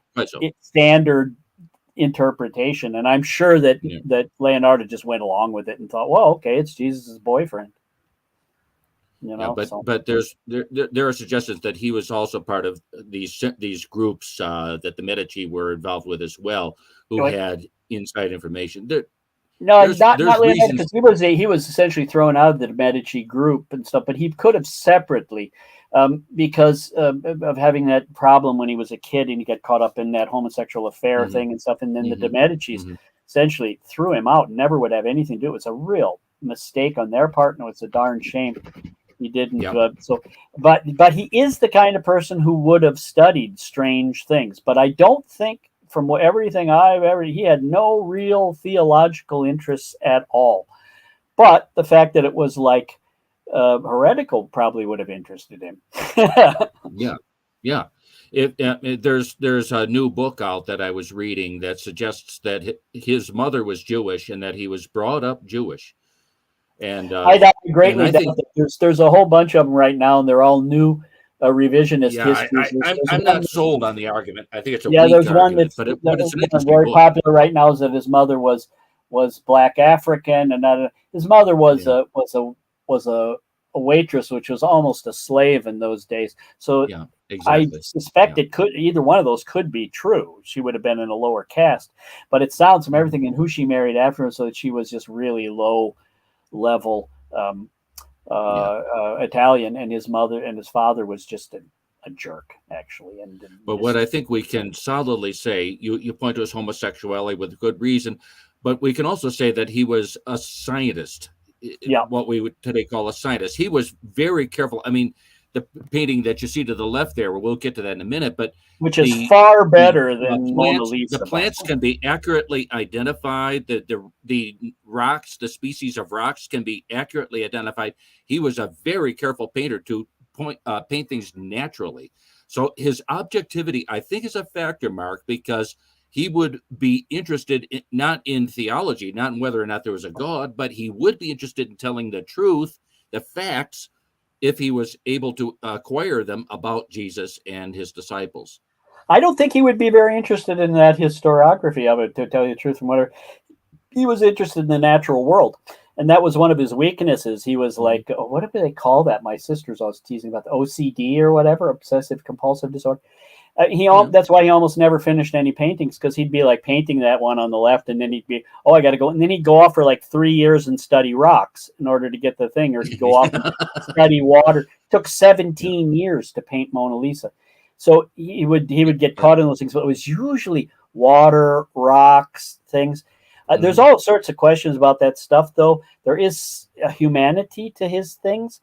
And there's a certain similarity of the female faces, and he's good at females, where Michelangelo is terrible at females. And there have been some projections that the females are him, but that's nonsense. That's projecting Freud backwards. Plus, all artists, when we're making up faces, if we're not careful, they tend to look somewhat like us or our families. Mine will look like me, look like my sister or my mother, and nowadays with my wife, and so on. So it's a complicated sort of thing, but he did do, so there's for you, he was interested in them as people. And so he could very easily think, well, that story doesn't make much sense. It would be, what would they have been like as people? And then he would have gone with that. And that's why I always took for granted that the one on the left is, as I was taught, is and as there are hundreds of other paintings, that it was the baby Jesus meeting the baby John the Baptist. And what you're saying, it's Mary Magdalene, or are you saying that the one with John is Mary? I can't remember. Well, we got two paintings. Let me just quickly on the left. He might think that's kind of like, well, what would they have been like as people, But the standard thing was always to represent, which is such a weird iconography, meeting as, why would they meet as babies? And anyway, that's a whole other thing. Well, let's because we got two on the table, and I don't want to get everybody confused too much. Just on the Last Supper, one thing that interests me Now, what you see down below there that is I've twisted it around. I've moved Mary and Jesus to the opposite locations, but in their original position where they form a kind of a V, Jesus's right hand is out, ready to grasp something, but there's nothing beneath that he can grasp. No, he's gesturing forwards. Yeah. Yeah, that could be. We can explain it that way, but I see it as his hand is reaching out, but there's nothing there for him to grasp. Presumably, he would be grasping the bread so he can dip it in the sauce and then hand it off to Judas by way of answering the beloved disciples' question as to who is going to be the one to turn him over to the authorities. I think he's just Italian and he's talking with his hands. I love it. Buongiorno, come sta? Oh, molto bene. Yeah. You know, how do you make an Italian shut up, sit on their hands? Yeah. But anyway, okay, back to serious. But the V shape is a compositional device which enlivens it insanely, and so it's not really iconographical, and not in my opinion. That's also one that Dan Brown I'd agree. goes on and on about, and I disagree because when you move it, it ruins the composition. So it's not. Plus, in the Bible and in everything they talk about those days, they always talk about. But what speaks for you is in lots of the other paintings, it's John, not Mary, but he is indeed laying like that on Jesus. In lots of ones by Giotto. That's what the scripture says. The beloved disciple, whether you say it's John or Mary, is laying his head or her head on Jesus's breast. And when you have the V formation, tain't so. Yeah. So which speaks well. That's a really weird decision because everything else is like meticulously from the same part of the Bible. Which part of the Bible did he use? I've forgotten right now. I'm blanking on it. But he used like one set of passages, and so that's kind of weird. That's but he made other decisions. I mean, taken into account. Why it's famous actually. It's the first. Yeah, and you see the sketch to the upper right there. Jesus's hands are like this, making the Greek aleph, what is for us the letter A, and the beloved disciple head down with hands like this. With hands like this, is making the last letter of the Greek alphabet, Omega. And I'm sure many readers will remember 3 times in the book of Revelation, the risen Messiah says, I am the Alpha and the Omega. I'm the beginning and the end. It's like saying I'm male and female. I'm night and day. I'm summer and winter. That I'm the unity of the complementary opposites. And we see that here in the sketch. He didn't actually go for that sketch for his final depiction of the Last Supper, but it was part of his thinking. So all of this, you're right, Mark. We can't know. You have your view and I have my view, and that's our perspectives, but we can't know until I get my time machine back from the shop and go back and ask them. Yeah, I cannot, as a cultural historian, cannot see in any way why he would have done that too. That's a different. If you were doing that with somebody more heretical, like who were some of the ones that were really on the edge? Parmigianino, who became an alchemist, or then I'd be, well, man, I might believe that because they were already battling there. But the main thing that I think is the most important thing there, and why the painting was so famous, is it's the first real painting where serious perspective is perfect, although the walls are wrong. You couldn't even get around that table, but that's on purpose, and used metaphorically, so that it all centers on Jesus. And so, and every hand thing is the bad thing was that he painted so slowly that everything kept drying, which is the death of fresco. And so it all fell off, and et cetera, et cetera. So now it's basically ruined. And then they got that stupid door through the fresco. Yeah, they hammered a door. The monks hammered a door. And of course, hammering meant they knock stuff off because it's fresco. And then Napoleon stored his horses in there, and so that sweat went up there, and so there's all sorts of people did all sorts of things to it. Now it's that's where I used the Giampetrino image to do my fiddling. To look quickly at the painting to the left, what we have there, as Mark said, this is traditionally understood to be as infants, baby Jesus meeting baby John the Baptist. Which is it's a common trope that's been used it's in a million paintings. But what interests me is we have Mary, the mother of Jesus, in the traditional blue to the left, with a protective arm around John the Baptist, and we have the woman to the right, who is later given wings. The woman to the right is with the child who presumably is Jesus. Who should then be Anne, whatever. What's the sister of Mary, or what? So it's like, the iconography is a bit muddled, or exactly purposefully changed. Yeah. So we have placement issues right off the bat. And a number of the sketches that Jesus did, the Burlington House cartoon comes to mind, and various others. The two babies, the larger baby is physically just about over the littler baby in a position that is very similar to coitus. That's true. Yeah. And in one of them, and again, I think it's the Burlington House cartoon, the genitalia of the smaller baby are visible, and it looks like a vulva to me. There's no obvious penis. Yeah. So I suspect also the red hair is a clue. The mother has red hair. The child to the right has red hair. The mother's wearing a red cape. We have that prominent use of red. That's really strange. There are a number of clues. The other thing that I note is the rocks in the background. If that isn't depicting the inside of a skull, I'm an aardvark. Yeah. Furthermore, we have a pool in the foreground. There's only one pool associated with Jesus in the Gospels, and that is the pool at which he met with the woman in Samaria. That is a pool outdoors. The pool of Siloam is another question. That's in a building. But the only natural pool outdoors is the pool, the spring of water in Samaria, where he met with the woman who in the Galilean Aramaic is very obviously Mary Magdalene. So this pool is again a suggestion, in my view at least, that the child to the right is Mary. It's the central woman looks very Virgin Mary like, and she's got the blue, and it makes sense. So anyway, that whole thing, the whole left side, makes sense, and then the right side just doesn't really make sense. There's that hand again, though. By the way, you see, he always did that. That's like it's like blessing or talking or something. There's that hand, but that's like that hand over there. It's usually not iconographic. It's a perspectival thing to get you involved. But still, it seems to be almost like a blessing, and so that's weird too. And then there's you named it. That's the priestly blessing. The child to the right is doing the priestly. Two fingers. Priestly blessing. The child to the left has hands together, one knee down, one knee up.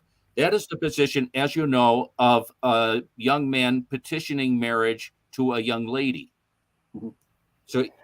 That's what looks to me like one hand thing that speaks against it is that the woman on the right is making the famous Leonardo pointing finger, which Raphael even mimicked and made fun of in the School of Athens and so on. That he always does it, but it's that fits with John the Baptist perfectly. Essentially, it's pointing to, because John pointed to Jesus and calling out the Savior is coming. That fits perfectly. So Leonardo got to do his finger thing, which he tried to get in everywhere he could, which I think was purely just because it looks cool. But that fits with this John the Baptist iconography. But what the Baptist himself, the blessing thing, is kind of weird, unless that's supposed to symbolize his baptism of Jesus or something. I'm not so sure about that. I think that's what they usually say. That it's like John the Baptist is saying, "Please, you baptize me rather than me baptizing you." And I'm going to throw some water on you with my little hands. Yeah, but but the pointing hand speaks. But I don't know why she would be doing that. Then actually, it should be John. Yeah, and why Mary is with the supposed John. It doesn't make sense, in my view. It doesn't make sense by the usual explanation. Those two don't seem to me to be a very good Johns or Marys. It seems to be a mashup of something. I'm not so sure what's going on there. I mean, the color red, that would be something related to Mary. So the red hair, something related to Mary. And John is never talked about. But then, of course, he gave John the Baptist that super sexy curly hair when he painted Saul's eyes. So I don't know. Right. Maybe he didn't care at a point. Maybe he did So, they wanted and I those. see the pointing, and I see the pointing finger of Salome, Mary's mother. I see that as saying that's your future husband, lady. Yeah. So it's like it's a weird pointing because actually, to me, it says I'm going to point out that God is, but then that would be John would be doing that, not his mom. You know, so it's like that's really weird. Right. Exactly. So I just don't see the iconography, the metaphor, to use your perspective, as clearly the dogma that is associated with the painting. I see it as something else entirely. But he is next to the water, which would be baptism. So that could be.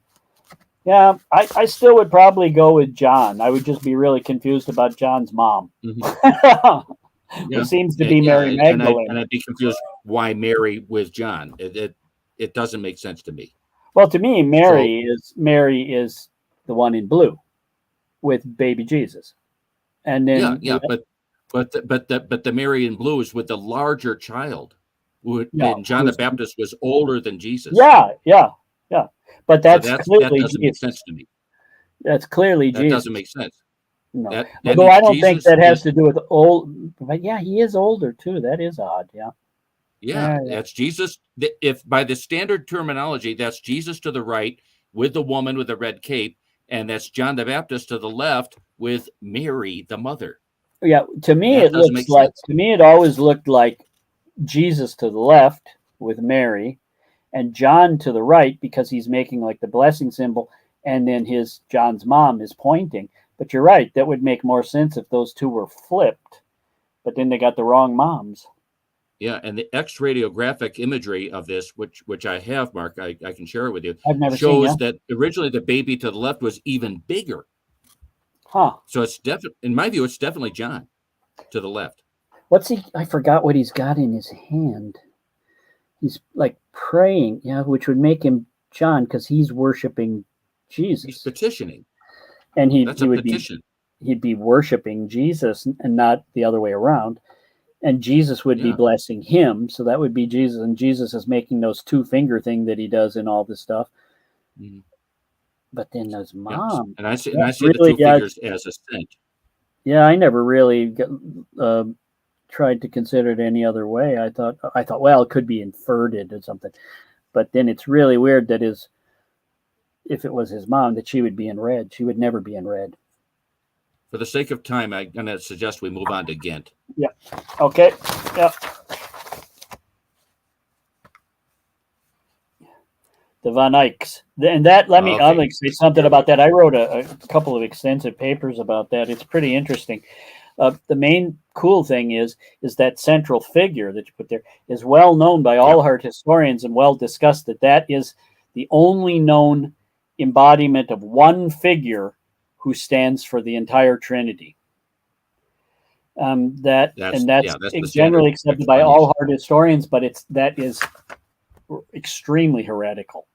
But to have one figure who is actually Father, Son, and Holy Ghost, or whatever you think the Trinity is really weird. And so because that would have to be whoever were there. And we don't know enough about that because it's signed by Jan, and who is different later, and then his brother Ubelt. But the who was who planned that? It's real, and it says on the frame who commissioned it, but it's real weird. And that central figure there's a lot of questions. There's a lot of questions about that message on the frame. Yeah. I've talked with two specialists, Van Eyck specialists in Belgium and in Netherlands about this paint, about this altarpiece, and there's some fascinating issues at root here. For me, what first jumped out, because I'm a text guy, I admit it. I my that's your strength. But what interests me is at the hem, the lower hem on this central figure. The words there. Once I put it all together at the very bottom of this image so people could see it. But what it says in Latin, it has some Greek letters as well. Conjuxin et rex regina e de regum reginae conjuxin, which literally means spouses and king, queen of kings, queens, spouses. Now, so we have a central figure representing both king and queen together. We also have the word on the sash, the figure sash, Sabaoth. Sabaoth is a very important word in Hebrew and Aramaic because it suggests the feminine aspect of God. So we have some very interesting things in the writing in this central figure. The arc overhead of the three of them also have some very interesting messages. But what interests me is the figure to the left. The standard understanding is that that's Jesus's mother, and that the figure to the right is John the Baptist. Yeah. Just on logic, I don't know why you'd have central figures, this triptych in the center of this Ghent altarpiece, given to Mary the mother, and presumably God in the center, and John the Baptist. John the Baptist isn't quite on that level. He's important, but he's and if anything, you would think possibly John, Saint John, but to just have somebody who sort of stands for all the disciples. Yeah, but it's you'd think it's standing for like the disciples or something, But I guess is John the Baptist heralding him, but then usually they played up the hair shirt and stuff a heck of a lot more. That's kind of played down. Yeah, and the radiographic imagery, the hair shirt was painted in later into the image on the right, and that the original shirt that he's wearing was of cloth, ordinary woven cloth. Well, that could be underpainting, though. See, that when you paint, this is right at the beginning of oil painting, and they're still using temper, but painters don't paint like upper left to lower right. You paint in layers, and you're absolutely correct. And so you got to be careful with the X-rays because it doesn't mean it was something changed. You always save like fur, eyebrows, eyelashes, all that kind of stuff to the last level because it's painted with the smallest, fox hair brushes and so on, red sable and so on. So that could be that, but it also could mean it was changed. They definitely had somebody really complicated. And when I wrote the paper, I was trying to I could not find who the iconographical advisor was, because that guy in the middle with the three helmets and stuff, is like, that is so weird. I mean, that's definitely the Trinity. But it's like a young face with an old thing. So it's like a combination of Jesus and God the Father, but then it's not the Trinity. So that's really weird, So now, what's interesting to me, the word that is used by art historians for the wallpaper, you might say, behind such figures, the word is diaper. Please don't think of Pampers. Yeah, diaper in this case is the technical word used for the quote unquote wallpaper that you see behind his figures. In this diaper, on both the left and the right, there are little symbols, and in them are words, and those words I think are very important clues that Jan van Eyck left for us. I'm sorry. That's interesting. I hadn't noticed that. Yeah. Yeah, and I there's a wonderful website, Mark, where you can blow this up just about down to the atomic level. And the word on the left with the female figure, Mary, whatever Mary you want to believe it is premitae, which means the one sought in Latin. And on the right, the word is primus, which is virtually the same word, except it means the first. Yeah. So John the Baptist isn't exactly the first. I see this as images of Mary and Jesus united in the central figure, which is in my view androgynous. Huh? Well, that would explain how it can be the Trinity, because all the additions like the crown and this and that and that and that, and I'm going to are screaming Trinity. Yeah. But I see this as the archaic Trinity before the I was going to say, because it never really. It just never fits, because you're looking at it and you're going, well, okay, it's a mix of God the Father and God the Son, but that's two people. Where's the Holy Ghost? And so it's furthermore. I'm sorry. That's it. Yeah. Go ahead. I'm sorry. No, that's it. I just like that. That would be really heretical, but would explain better what the heck is going on there. Yeah, because also the woman on the left, that Mary. Now the crown in the blue, that's Mommy Mary, but she's way too young, first off, although she is in many paintings. And she's right on the verge of being pregnant or something. There's a fecundity implication there, too, to me. Now, whether that was meant but it just seems to be played up. And so that's odd, but I guess that would be Mary gave birth to Jesus. Well, that has nothing to do with this picture. So I don't get what the whole thing. The standard practice was to portray the Mother Mary as plain looking, because it wouldn't do to have men thinking, whoa, she's a gorgeous chick. Yeah. So, but Mary Magdalene, the younger Mary, could be beautiful. And this young lady is obviously beautiful. We also have a problem in the diaper, and that's what I have there in the black and white. That's from the X radiographic images. That what we have underneath in these diaper images, in these little symbols, is letters that are stand for Jesus and Mary. In our letters, JHS and MRY with the ampersand or the plus in between. Jesus and Mary. So, which again, I think is a strong giveaway of what's going on. Yeah, there's one thing, because we don't know almost anything about Hubert, the older brother, and he started the whole thing, and then Jan came on with him, and then he died, and then Jan finished everything. Yeah. And he seems to have repeated lots of it. And Jan had to finish it off. There could have been like a shift of direction in the middle or something too. So maybe Hubert was like commissioned by a more radical person, and then after he dies, then they go, okay, Jan, you finish it, but clean that up. We're not too happy about that. You got to make that Mary or whatever, So. Well, this was done for Philip the Good, the Duke Philip the Good, and as I know, Jan was Philip the Good's emissary. He did a lot of travel through Europe, and he would have had access and opportunity to see a lot of early artwork, and also probably meet with some texts. Jan. And I think this is reflected in the symbolism that we see in these three paintings. Another thing that jumps out at me is the book that quote unquote John the Baptist is holding.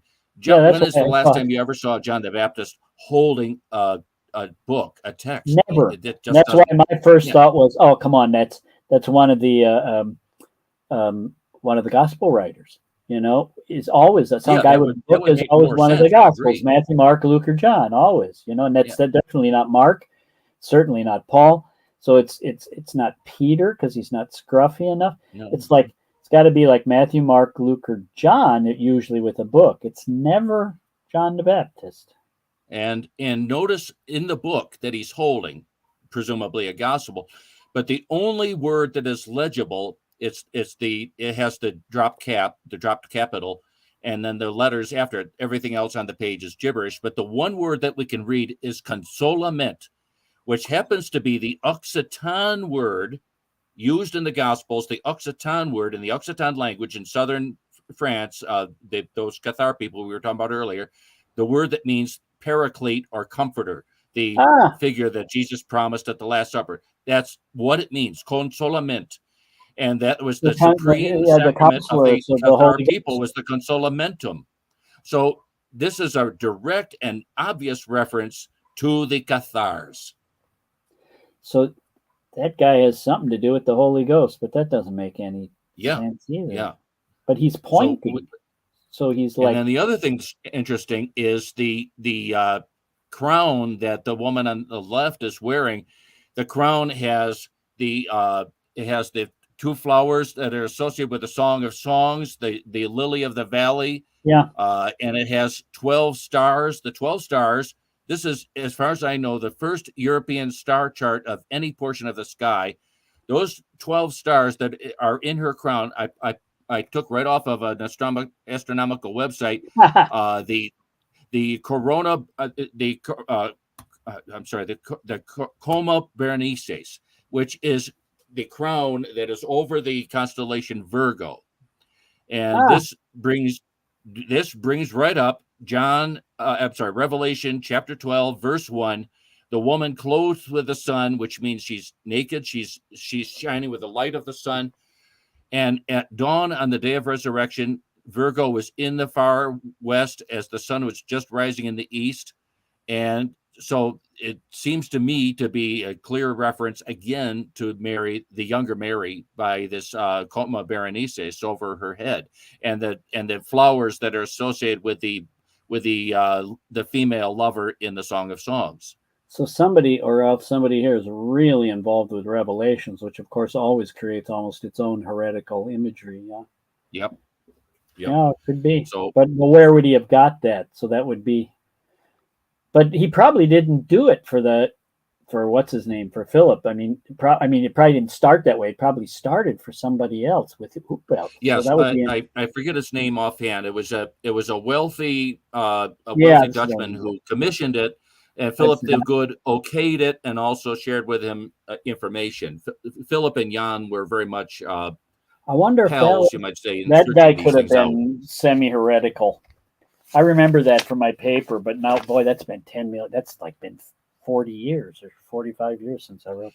And I might note that Philip the Good was he protected the community of free women and who believed in Mary Magdalene as a significant person. Marguerite Porret, who wrote the famous The Mirror of Simple Souls, lived very close to Ghent.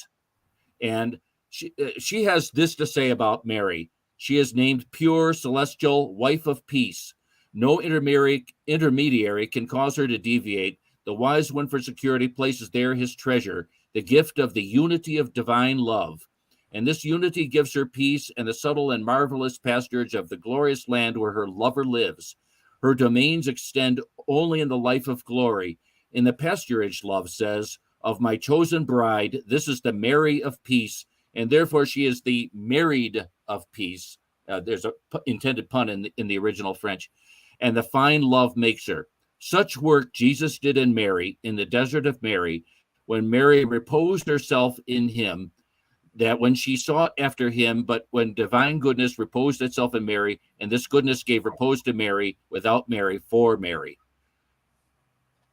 So I remember that when we were researching that there were quite a few people who thought it had something to do with mysticism, so that would make sense. And then the question would be which mystics, and if it's Marguerite, so that would be, there were three Béguinage in Ghent, and Philip the Good was a protector of the Béguines, the order of free women, and they like the Templars, Mary Magdalene was supremely important for them, and they did tend to consider. For your theory, and that would help explain, because that's a universally adored painting in which everybody agrees that we don't have a clue. So it's obviously violating so many. But of course, most of those iconographic things come later, and they get nailed down, and people had more freedom for many, many centuries. And that could be, and especially if they were some kind of half heretics or mystics. Yeah. I mean, if you painted a picture from and the one final Meister Eckhart or so, it would still be shocking today. I'd probably get attacked by the right-wing Christians in the South of America for painting something directly on Meister Eckhart. So yeah, I've had death threats for the things I've been saying. Oh, I can believe it. Yeah. I would just one final clue on the Ghent altarpiece. I didn't include it in this image here, but beyond this, in this central triptych, are depictions of Adam and Eve. And if folks will remember, I earlier said that the original androgyne was male and female at once and was taken apart into Adam and Eve. So again, I think the symbolism is Jesus and Mary united in that central figure. And that would explain the central figure, although the central figure needs to be three, because it has the three-tiered hat and the Trinity. But I don't know. You'd have to really go into some. Yeah, it's Elohim and the divinity, the male and female as one.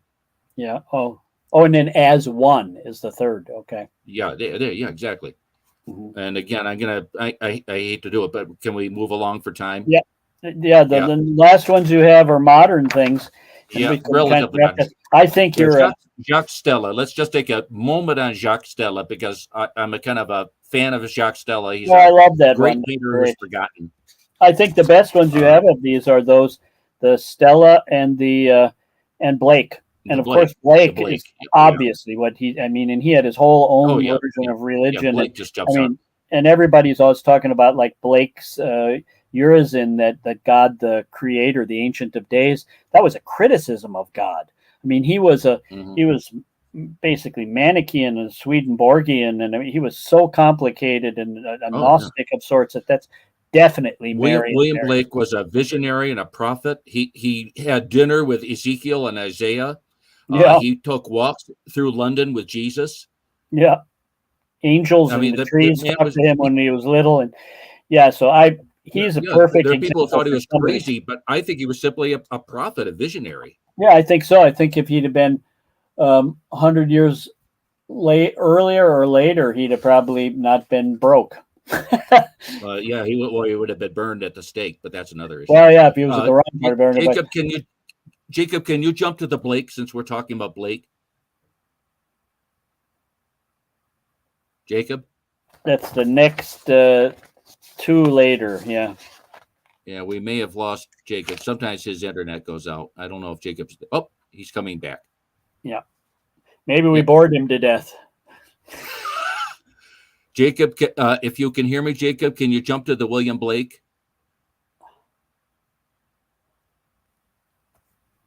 I think he passed out. He's my microphone was on mute. I didn't know it was on mute. Sorry about that. You said to go to the next slide. Yeah, the next go to William Blake. The next one is pretty great because that's clear, so we don't have to say anything. They're hugging. This is just Mary embracing Jesus at the resurrection by Jacques and Stell. That's a wonderful one, yeah. But then we were talking about the next one. And he did this on a natural rock. He took the natural creations of the rock and incorporated them in his painting. It's just genius as far as I'm concerned. But if we can jump along to William Blake. So we can wrap up soon, yeah? Yeah. Is that one I think is almost like an illustration for your beliefs. I mean, this is William Blake is right up my alley. William Blake, famous for poetry in which he speaks of Jesus and Mary as a couple. And did those feet in ancient time walk upon England's mountains green, and was the holy Lamb of God on England's pleasant pasture seen, and did the countenance divine shine forth upon our clouded hills, and was Jerusalem builded there among these dark satanic mills. She walks upon our meadows green, the Lamb of God walks by her side, and every English child is seen, children of Jesus and his bride. Do you know Harold Bloom? He said that every artist has some influence, has groups of influences, but everybody has one that they're like really scared to death of, and so that they won't even hardly mention them. Where they'll say like, "Oh, I'm influenced by Duchamp or so," but they really have somebody. And for him, he realized for himself it was Shakespeare, that he had hardly mentioned Shakespeare because he was so scared. And I was thinking, yeah, I'm kind of scared of Blake because he does everything I do, and also united poetry with painting, and gotta look at it. And plus, that's only part of the page. The rest of the page would be the poetry, handwritten, which of course he wrote in a mirror script, which I had to do when I did prints. And it's a unity, so it's already a syncretistic mongrel artwork, which they destroy by chopping them apart.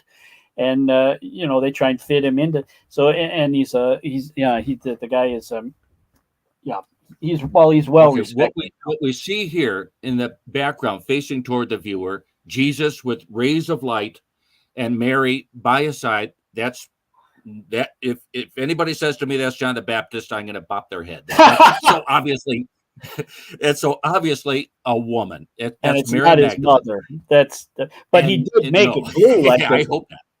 And he did make it blue like the mom. I think he's playing with that. He's saying that Mary Magdalene is the new Mary in his version. Yeah. And but so look in the foreground. The clue is in the foreground. You've got facing away from the viewer, William Blake and his beloved wife, Catherine, exactly positioned identically to Jesus and Mary, except for one thing. It is Catherine who has her hands up teaching as Jesus is, and it's William who is listening. William had nothing but the greatest respect for his beloved wife. They were madly in love. She was actually the better painter of the two. And she took care of his emotional thing when he was destroyed by everybody else. Yeah, she Catherine's incredible contribution to art history can't be underestimated. Yeah, somebody needs to redo and emphasize the multimedia aspect of his work. The fact that it had a stochastic. He would rearrange pages, do a whole bunch of stuff where he was way in and her, and get that whole thing that he's actually he was so far ahead of they were so far ahead of their time that somebody needs to rewrite that whole thing. Notice also William is wearing the same color robe as Mary. Catherine is wearing almost the same color robe as Jesus. There is a kind of an X relationship. William is to Mary as Catherine is to Jesus. What are they called? Because I wrote about that in my book, chiastic structure, which was a standard Jewish poetic structure that actually Hemingway imitated, and And notice all the disciples are in dark. They seem hardly to be paying any attention. They're looking at different things. The only two who are paying any attention are William and Catherine. Yeah. To me, this is one of the most incredible paintings in art history, as far as I'm concerned. It's just I can't really amazing look at it enough. And that's like totally, actually, that could be in the church that would be built for your version of Christianity. Yeah, but they threw me off for apostasy. Well, no, I mean, you'd have to start your own nowadays, and then we'd have to find enough artists to paint the pictures like this to put it in, and then just a couple, more lines of Blake. Thus shall the male and female live the life of eternity, because the Lamb of God creates himself a bride and wife, that we his children evermore may live in Jerusalem, which now descendeth out of heaven, a city, yet a woman, mother of myriads, redeemed and born in her spiritual palaces by a new spiritual birth, regenerated from death. That just, Blake is, in my view, one of the greatest poets ever, one of the greatest artists ever. He was also one of the greatest exegetes of the Bible ever. And he was a friend of Isaiah and Elijah and Jesus. How can you underestimate an individual like that? Yeah. I love his parents, too. He came home as a little kid and told them that he saw angels in the tree, and they talked to him. And his parents didn't say, they were like, oh, really? What'd they say? They took it for truth. It's wow, those are cool parents. Yeah. We should probably, we've been so long now, we should probably wrap up, I guess, before we bore the pants off of Jacob's things. Can we just look real fast at the remaining three? I'm not bored at all. Okay, good. One thing I would like to say about the next ones in advance, I think you're totally right about they're later replacement windows. Yes. But they would only have been approved if they were pretty close. So there probably were studies or verbal descriptions, which is common for that time. And they would have done, if you just walked into a church now with these drawings, they'd never get approved. And it wouldn't have then either. Can you flip the Saint-Germain-l'Auxerrois? So that's definitely, you go. So that's definitely, oops, it's squashed. But you got to be right about that. It's reflecting something much earlier, though it's later, because there's no way it would get approved. There's Mary, the penitent Mary, and not the Mary the prostitute, but that's Mary with the hair thing where she goes off into the desert before she comes back. And she's being offered the crown. She's got the palm leaf, which is phoenix, the phoenix in Greek. The angel overhead has a banderole that means in Latin, live in eternity, beloved, such that I may live. Yeah, she's holding the key, which is associated with the Holy of Holies. It's mentioned twice in the book of Revelation. The symbolism here is simply astonishing, and unfortunately, because we have no time, I can't get into it more. But if I walked into a church like that and saw that nowadays, I would think, oh, that must have been Cathars or Arians or Templars or something that I don't know something about, because that's not standard in any way. No way. Yeah, this is just mind blowing to me. And here it is in Paris, once again in the belly of the beast. It's pretty amazing. Yeah, so it had to have been a resurrection from an earlier one where they just thought, okay, well, we're not asking questions, we just make it, And because I was just looking at it and I realized you couldn't even get permission for it now. No, no way. It's just too. And again, for sake of time, I don't want to miss Marc Chagall. I know you agree with me. Marc Chagall is just one of those painters. He's like Blake. You can't ignore Chagall. Can we flip to Marc Chagall? He gets forgotten a lot now because, in some ways towards the end it got a little bit of kitschy stuff, and so on. People feel I always liked everything anyway, but especially his Christian images, because they're clearly Jewish Christian images, and I like that he's like Blake. He's just letting himself think whatever he wants to think, and it's your problem. Yeah. For those who don't know, Chagall was a Russian Jew. He was not a Christian, but he was fascinated by Jesus and Mary. Jacob, can you flip to the last one, the Marc Chagall? Oh, do we have Jacob? One. That's just a nice picture, though. That's one more. Yeah, go to one more. Yeah, that's from Kilmore in Scotland. It's a lovely stained glass in Scotland. There we go. Here we see three paintings of Marc Chagall, Jewish painter, Russian Jewish painter. On the left is La Crucifixion, La Mariée en Bleu, the Bride in Blue. And as always, not always, but most of the time, Jesus has the prayer shawl wrapped around his waist, right? So it's like this is a Jewish Jesus. This is Yeshua. And there's the same transparent veil that we saw back there in Botticelli. I wonder who advised him on these, because they're so sophisticated, and she's blue like Mary, but she's completely blue. So it's like So the central painting is La Crucifixion Grise, the gray crucifixion. Again, we see a female figure, presumably Mary, embracing Jesus's torso on the cross. Again, very similar to the Botticelli in that sense of embrace, of love, of kissing. And then on the right is an etching, La Crucifixion, which shows the nude body of the same probable Mary, tilting down to the viewer's right from the back of the cross, while Jesus' body tilts left from the front of the cross. And they're just about the same. The heads are coming to the same place. The symbolism, as far as I'm concerned, is that they are pretty much united here at the cross. They're like crucified together almost. Yeah. So for those of you scoring the game at home, what I think we should recognize is Dan Brown didn't suddenly come up with all this idea out of a blue sky.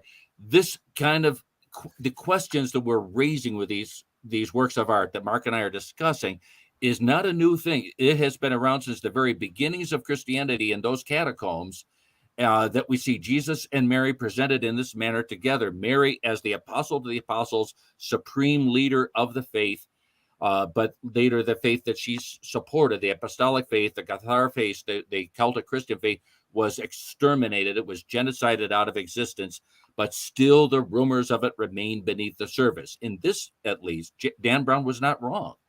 No, he but he never said he was.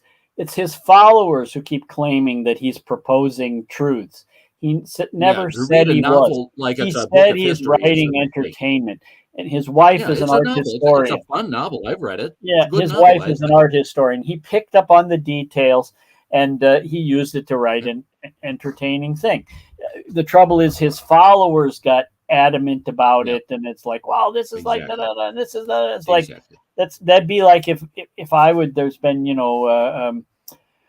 revisionist histories written into comic books and so on, and it'd be like, well, actually, Doctor Who went back to such and such. It's like, no, those are fiction, and but they're to point out certain things.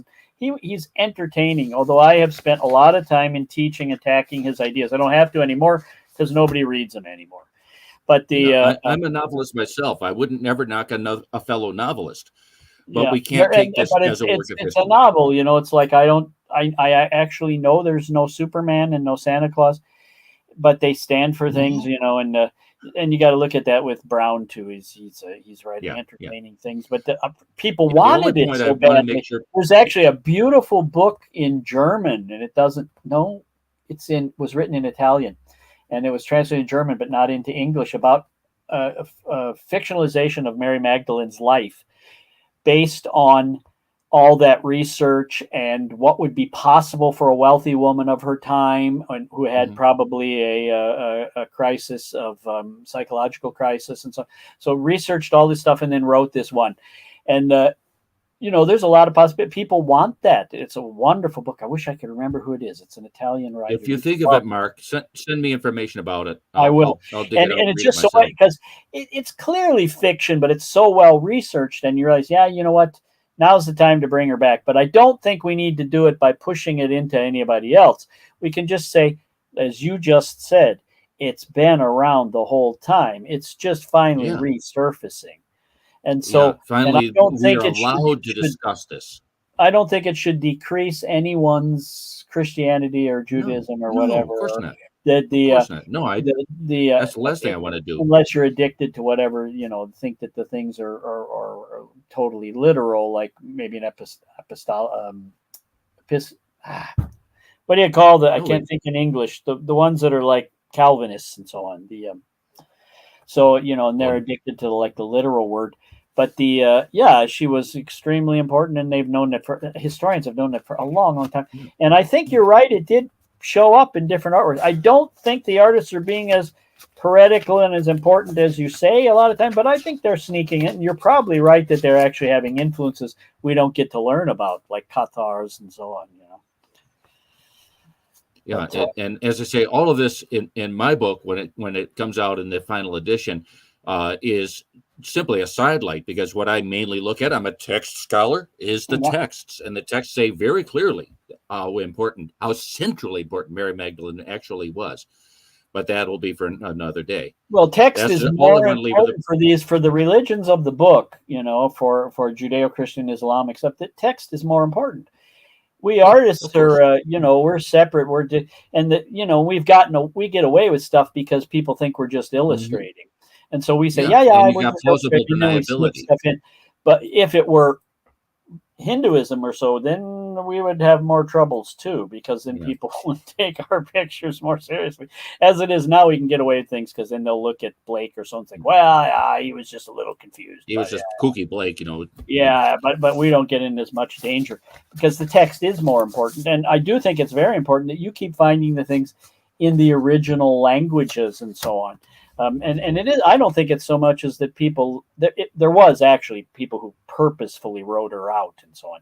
But it's also because they just couldn't believe it. I think of the story in the Bible where Mary runs back and says to Peter and so on, I saw Jesus, and Peter's like, well, why would he talk to a woman first? It's like men can be blockheads and just not understand the thing. So, but it was nice, fun talking to you. I hope we didn't bore. And you didn't pass out, Jacob. Oh, no. Not a chance. I was looking at the images. Looking at your name, I want to say Jakob Bellman. Yeah. Well, thank you both for joining me today. This was really great. We should our pleasure get together again at some point later. You're going to put this up, then it stays on the YouTube? Oh, it stays on YouTube right now, immediately. Okay. Du hast ein gute Nacht, mein Freund. Okay, I have because I have my own podcast that's about art history and usually about metaphors. It's called Dr. Great Art. Where's my T-shirt, Dr. Great Art? And I'll make some kind of reference to it and probably make a thing. So I'll let you know. So if you don't mind, that I'll crisscross it somehow. So. Sure, absolutely. Maybe I'll steal a piece of it or something. I'm trying to keep my stuff to like 20 minutes, but as you noticed, I can't hardly not talk a lot, so it's not that easy to do. And it's just podcast. There's no images, so it's yeah.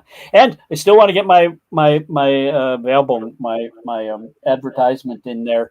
If you're interested or your people are interested, please check out my book, A Philosophy of Visual Metaphor in Contemporary Art.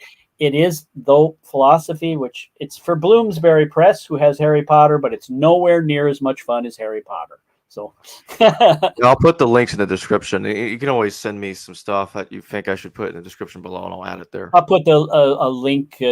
Send you the link to the page on Bloomsbury or something. Just like to draw attention to it, although it's not. I think James is having a connection issue there. Oops, we lost. But we are ending anyway. So yeah. Maybe he got abstract all of a sudden. It's like, yeah. Oh, Now he's totally disappeared. well, thank you for having me. That was very nice. Of course. Interesting series of things. I think I listened to and watched 3 or 4 because when James told me. And let me go ahead and play the outro. Talk more in a second. Okay. Hello, viewers. Thanks for watching this video from the History Valley YouTube channel. Please don't forget to subscribe and hit the notification bell. And if any of you wish to further support this channel, please consider checking out this channel's Patreon page and becoming a patron, and or donate through PayPal or through Super Chat during a live stream. Thank you.